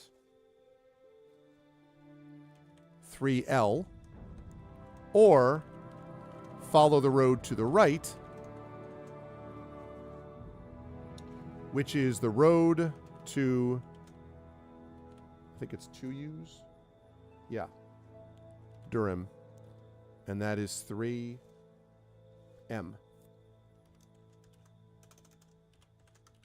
All right. All right, chat. What do you think? And again, you can see the map right next to where the temple grounds is being made. So $vote space 1 means we go back into the fog. We go to letter H. We have to face the Vrock again because that's what it said. Until it's dead, we have to face it every time there. Walk forward off the path. We would go to J. That's the Crystal Spire. That's $vote space 2. Follow the road to the left would bring us to the Merchant Encampment, which is L, you can see on your map. That's $vote space 3. Or follow the road to the right is the road to Durim, and that's M on your map, and that's $vote space 4. So this will probably be our last major vote of the day.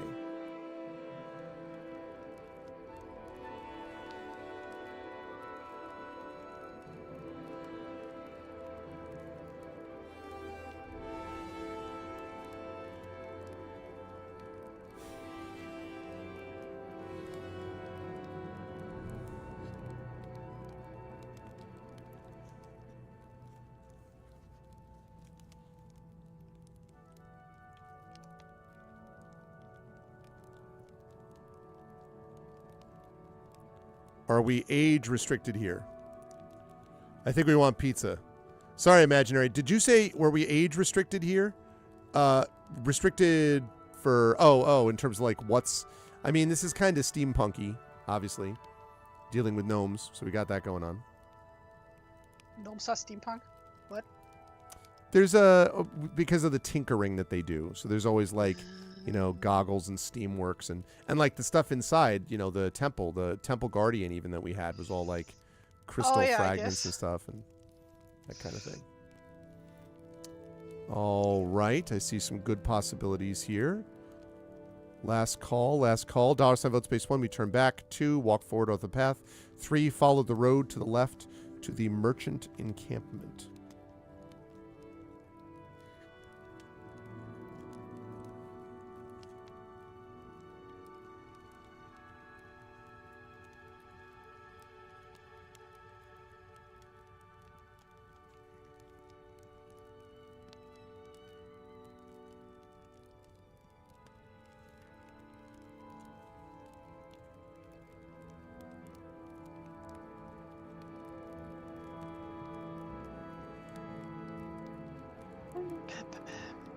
Okay. Going once. And this is the last decision we're making, chat. Do you have a name? Is this just a general ad poster, Tari, or is there like a name for this person that you're making? That's Anne. Oh, that's Annotate? I don't even recognize her without her outfit. Oh my God. With the whole, the laurel leaf and everything. And I didn't, I didn't realize.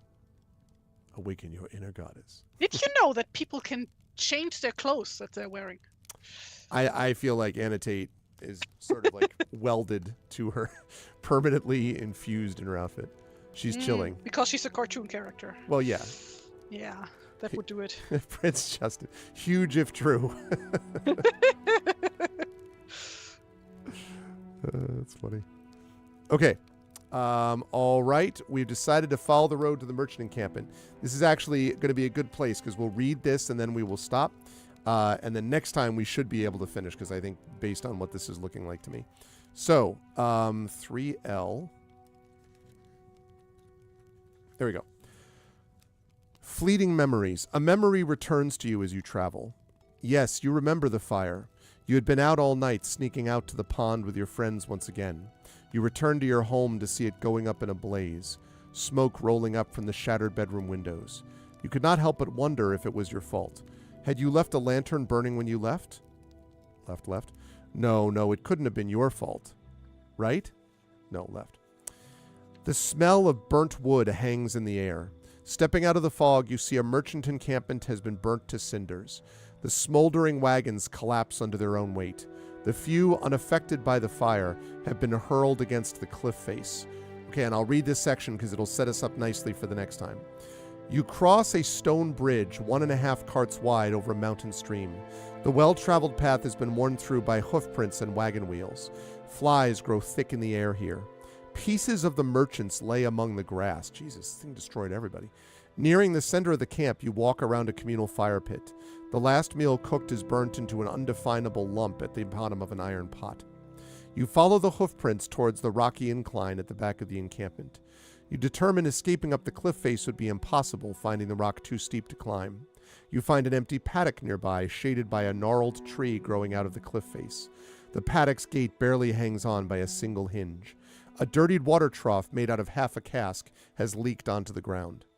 You find fresh boot prints in the mud. Following the trail, the boots had stumbled to the water trough for a drink before leaving the paddock. I wonder if they're still around. You turn around, scanning over the rest of the camp, but see no signs of life aside from you and the buzzing of flies. You follow the footprints as best you can, but quickly lose them after a few paces outside of the paddock. I hope they're all right. As you walk back to the central fire pit, you hear someone call your name in hushed tones. Spinning around, you look over the remains of the caravan, but see no one. Should I call out? Oh, but what if the creature hears me? You press on, hearing your name called again, this time croaked much louder in a pained groan. You stop by the charred husk of a textile merchant's wagon, inspecting the caravan once more. You finally see him. Your memories of Lord Barrett, the knight you have sworn to serve, your friend, spark within you. Lord Barrett braces himself against the near-collapsed shell of a trinket merchant's cart, its strange objects scattered among the rocks. He looks like he's an inch from death. His skin is turned quite pale, the left side of his face stained a deep red. His left earlobe has been clipped from his head. Your eyes, traveling down his form, become transfixed by what you see next. Gods, his arm. His arm is gone. Doot, doot, doot. Severed at the shoulder, Barrett has bandaged himself with the sorry remains of his once white cloak. He rushes to greet you, cradling your head against his chest with his only arm.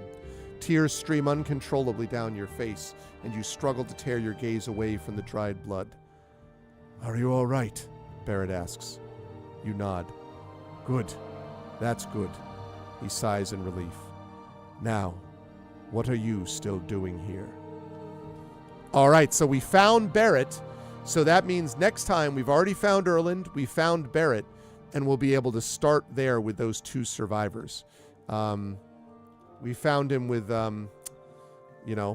he's down an arm, basically, but we have, in fact, found Barrett, which means next time I think we'll definitely be able to wrap up one way or the other. Good work today, chat. This was fun, despite the fact that we got badly derailed because I spent too much time talking Shakespeare. We still managed. And we ended with an amazing ad. Temple Grounds Coffee, awaken your inner goddess. This is what I imagine will happen if we actually get through all of this. Like, this is going to be Anne's permanent state, is just, wearing the toga, hanging out, sipping the coffee. That's not a toga, that's a chiton. That's a chiton? Chiton? Chiton? Chiton? I don't know how it's pronounced, actually. I can't speak Greek, but yeah. I've only seen it written. Prince Justin will be my help here.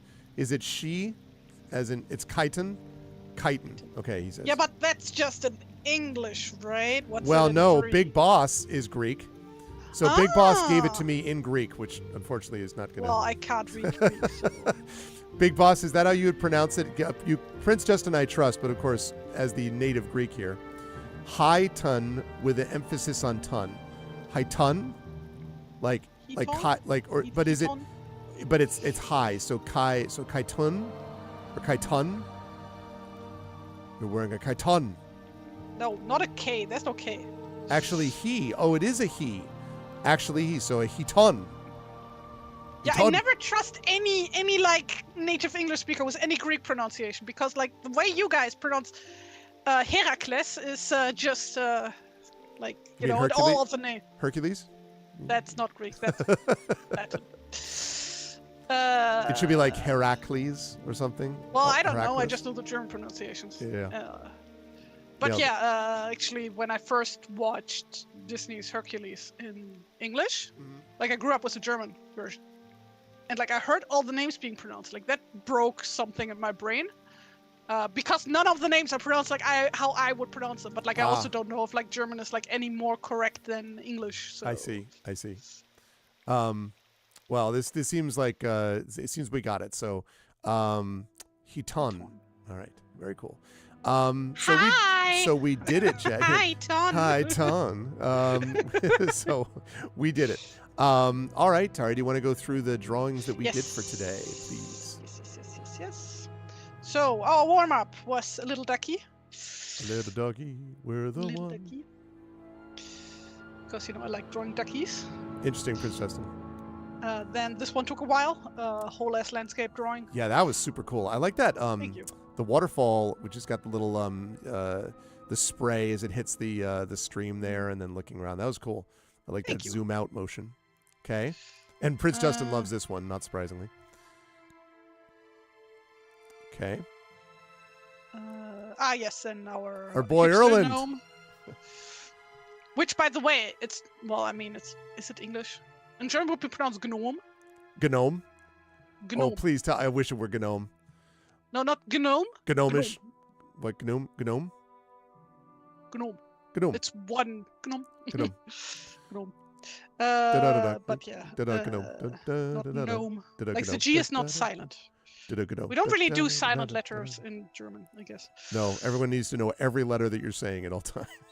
Yes, that's true. And Temple Grounds Coffee. Awaken your inner goddess. Yes. The Temple Grounds Coffee. Gnome. Oh, sorry. But goddess. Very cool. Oh. And I love, too, the image. Can you imagine someone trying to, like, follow how we were proceeding through the game book and being like, all right, I get this, I get this. Why do we have a coffee person sitting there? Oh, my God. But, chat, what it means is that next time we will have found both Barrett and we'll have found Erland, and we will be able to start at that spot and then figure out where to go to actually finish them off, finish off the rock. Also, we now have encountered the bad creature, and it is some terrifying bird-like thing. I'm imagining, those of you who have seen Beastmaster, we've talked about this before, those bird creatures that appear and then sweep their wings around creatures and then just, like, destroy them with acid. It's pretty disturbing. I think a little bit about that, plus Vulture. Or no, it's between that and the, oh God, what are the creatures? The scale from the Dark Crystal. The skag, skell, skill, scarg, Beastmaster. Yeah, nonstop. But no, it's He ain't a skeg, are ya? Skeksis. Yes. Thank you, Carol. Skeksis. Yeah. So it's like a cross between the Beastmaster bird things and the Skeksis is what I imagine in my head. But this was great. We have done quite a bit, and I have enjoyed this book, and it will be a good way for us to set up and finish with Lost in the Dark, I suspect. Next time, I will put my bookmark back into our save spot of 3L as we talk to Lord Barrett. Tari, this was awesome. Thank you as always. Where can the lovely folks find you next, as if we didn't already know? Well, first of all, thanks for having me. This was a lot of fun. Always. I need to, this was like a whole thing that I've been meaning to do for years now, to just make up fake brands to use and stuff.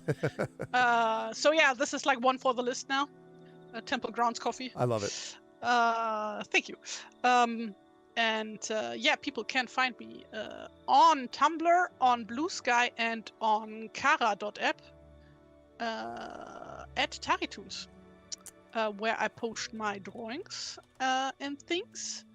And also, yesterday I posted the new character art for our upcoming Dragonbane campaign. Yay! So, yes, please go check that out. And speaking of Dragonbane, where will the folks find you here next? Right, because Beowulf is no more. That's right. Yeah, either next Tuesday or Tuesday in 3 weeks. Mm-hmm. Same bad channel, same bad time. Yeah, for Dragonbane. For the first launch session. of Dragonbane first session. It's going to be awesome. And then we will, for Anastasia and those of you folks who are new today, it was good. We got close to 30 people today. So excellent turnout. I'd love to see that continue. And you will have a chance to join us for more of this game. Tari and I do these game book illustration streams once a month, so we will do one in March. That will probably wrap us up, and then we'll have to decide, do we go back to more Fighting Fantasy game book ones? Do we think about maybe doing a Lone Wolf one? Because we did a few Lone Wolf things, and maybe we could do that. Again, it's been a while since we've done one of those. Do we have another possibility? We will consider. So long as I don't have to draw any machines or robots or automata, we are good. I was thinking of the next one would be of Steamworks Obscura, and the whole thing. Yeah, sure. But then I'm gonna be doing the reading, and you are gonna do the drawing. Great, yeah, that'll be amazing. Here's another stick figure, and here's another stick figure. But great work. Chat, can we get some love for the amazing and awesome TariToons? Tari, thank you. Great work as always, and I will see you hopefully next week for Dragonbane, but otherwise in 3 weeks, but soon. Yes, thank you for having me. Bye-bye. Bye Good for night. now. All right.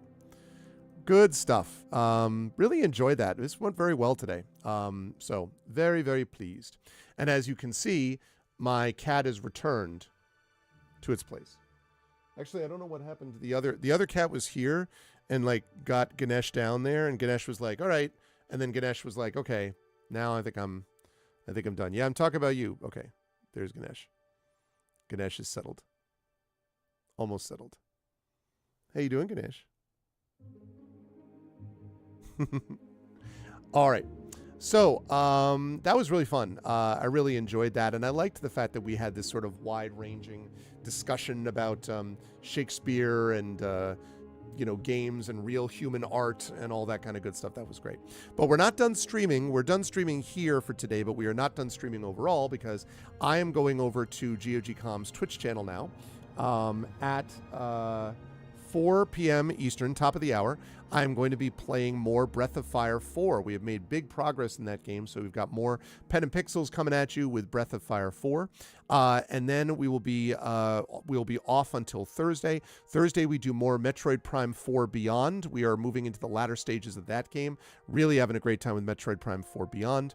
And then towards the end of the month probably is when we would do, depending again on Dragonbane and on when that launches. If it does not launch next month, or next week rather, then we may think of something else. I'll have to figure something out, but we will definitely make it so that the Patreon Field Chat Chosen Game of the Month happens, but nominations will be happening soon. I want to thank Anastasia for sharing their wonderful art with us. We appreciate that, and I'm excited to hopefully, Anastasia, you'll stop by again. We would love to see you here again for whatever the stuff is that we do. We do a lot of role-playing on this channel, a lot of tabletop role-play, but also a lot of variety gameplay with different kinds of video games like the Metroid series and the Patreon Field Games of the Month and stuff like that. So, and yes, as Triffett said, event cards are up on the Discord, and I will try to finalize the calendar for that sometime tonight or tomorrow as I get caught up with stuff, because I have stuff I had to catch up on. So, good. That's good. I'm glad. And definitely share, don't forget to share your art as well, Anastasia, now that we know about that, and now that Echo has introduced you, feel free to let us know if you have a link to some stuff. Obviously, people who come in and immediately are like, hey, buy my stuff and buy my art, we're not wild about that. But someone who has introduced themselves to us and just hung out, then of course we love to have them folks let people know to our community about the art that they offer. So definitely feel free to be able to share that with us both here and on the Discord. But I'm going to rise up on out of here. I want to thank Tari for her amazing work today. This was great. And I want to thank all of you for being here because, as I said, this was good times. I'm going to shut off my Morrowind music for now. If you like what you saw and heard, I hope you'll follow the channel. I hope you will check. Very nice, very nice. I hope you'll follow the channel. I hope you will check out and support us by subscribing to our YouTube channel. It's free for you to do that, but really helps us out, gives you access to some extra content. That is !ArvTube. Discord is !ArvCord. You can hang out with the Arvanauts in between streams. Blue Sky, !ArvSky. That's my micro-blogging platform of choice, so please follow me over there. And the website for this, arvanelleron.com. Financially, !ArvShop. That's my merchandise area, where you can get cool swag for the channel and cool stuff for you as well that is unique to the stuff that we have on the channel. Patreon, that's right there, !ArvTreon. There we are. Trying to get that back up into triple digits. You can get unique stuff there as well, including character backgrounds done for you, character epic poems written about you and so forth, even critiques of your writing done by yours truly. If you are able to join us over there, that would be lovely. !ArvTreon for that. And subscribing to the channel, as several of you did today. Thanks for that gift sub again, Echo, that you gave Anastasia. Those subs also really do help us out. And you can get custom sub badges and emotes made by the aforementioned TariToons that you just saw. You get those emotes to use here, there, and everywhere across Twitch. Would love to see you do all of that and support us and get those awesome emotes that you can use as well. On the publishing front, !Icarus, that's my graphic novel from Mathis Arts. !Library is my Tales and Tomes, The Forbidden Library. That's my 5e adventure and sourcebook from Alligator Alley Entertainment. and exclamation point Greyshade. That is my Greyshade IP. Greyshade, Renegade, and Heretic, the Grey Assassin trilogy, available at that link. You can get also award-winning and critically acclaimed. You can also get the audiobooks of Greyshade and Renegade done by our very own Trent Sparks at that link. And you can get the final book of that series, of the audiobook series, Heretic, the final audiobook there, should be coming out in the next few weeks, all narrated by our very own Trent Sparks, who you will see more of in Dragonbane and who already is in Eberron. So those of you on this channel are familiar with Trent's work. You can definitely check those out and get those audiobooks, which we would love to have you do. And of course, if you haven't already done so, please consider pre-ordering the tabletop role-playing game of Greyshade, designed by our very own Brandon O'Brien, The Rising Tides, and coming to you from Alligator Alley Entertainment in the next couple of months. You can pre-order that right now. Otherwise, as always, exclamation point BLM, Black Lives Matter, important to affirm and assert the significance and importance of Black lives. Exclamation point Help Now, the World Health Organization page on suicide prevention. Important to reach out to others when you need help and reach out to others when they need help as well. And exclamation point Ukraine, UKRAINE, to help the people of Ukraine as they fight back against an illegal and illegitimate war with bravery and courage. And send the message, will do so for others in the future. Continued love and support to the people of Minneapolis and the state of Minnesota and the United States. We are winning. And it's thanks to the leadership of the folks and the bravery and the discipline of the folks that are doing this that we are winning this fight. We are going to win it. But in the meantime, the bravery to face down these cowards and these fascists is very inspiring. So hang in there and remember that much love from us to you as we hold together as a community. I want to thank everyone who made this an awesome stream today. Thank you to my wonderful mods, Dragonspear. Dragonspear, by the way, Dragonspear, if you are here, make sure that you're checking your mail because something is coming your way, sir. Dragonspear just had a birthday, by the way. So definitely everyone should wish Dragonspear a happy birthday. It happened a few days ago. So definitely wish Dragonspear a happy birthday if you haven't already. Dragonspear, Prince Justin, Triffity Mats, best mods in the business. Thank you so much, as always.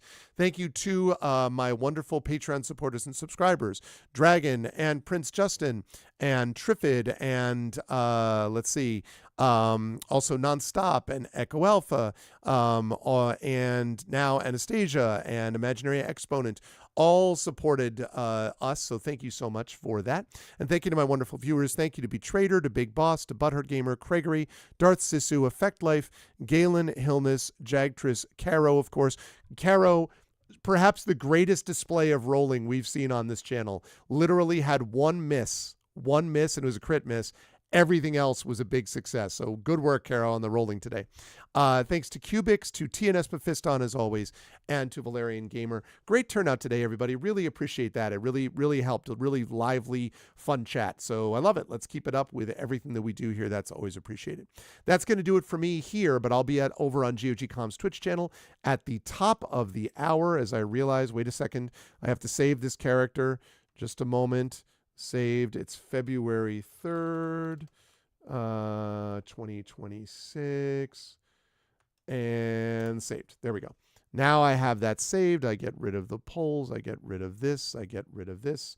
And I close out of that. Great. Okay, so that's it for me. I will see you folks over on GOG.com, top of the hour, with Pen and Pixels and Breath of Fire 4. And then on Thursday, right back here for Metroid Prime 4 Beyond. More of this game book and Tari with her illustrations coming to you next month. Until then, as I always say, everyone, please be good to each other. Much love, and I'll see you folks soon. Bye for now.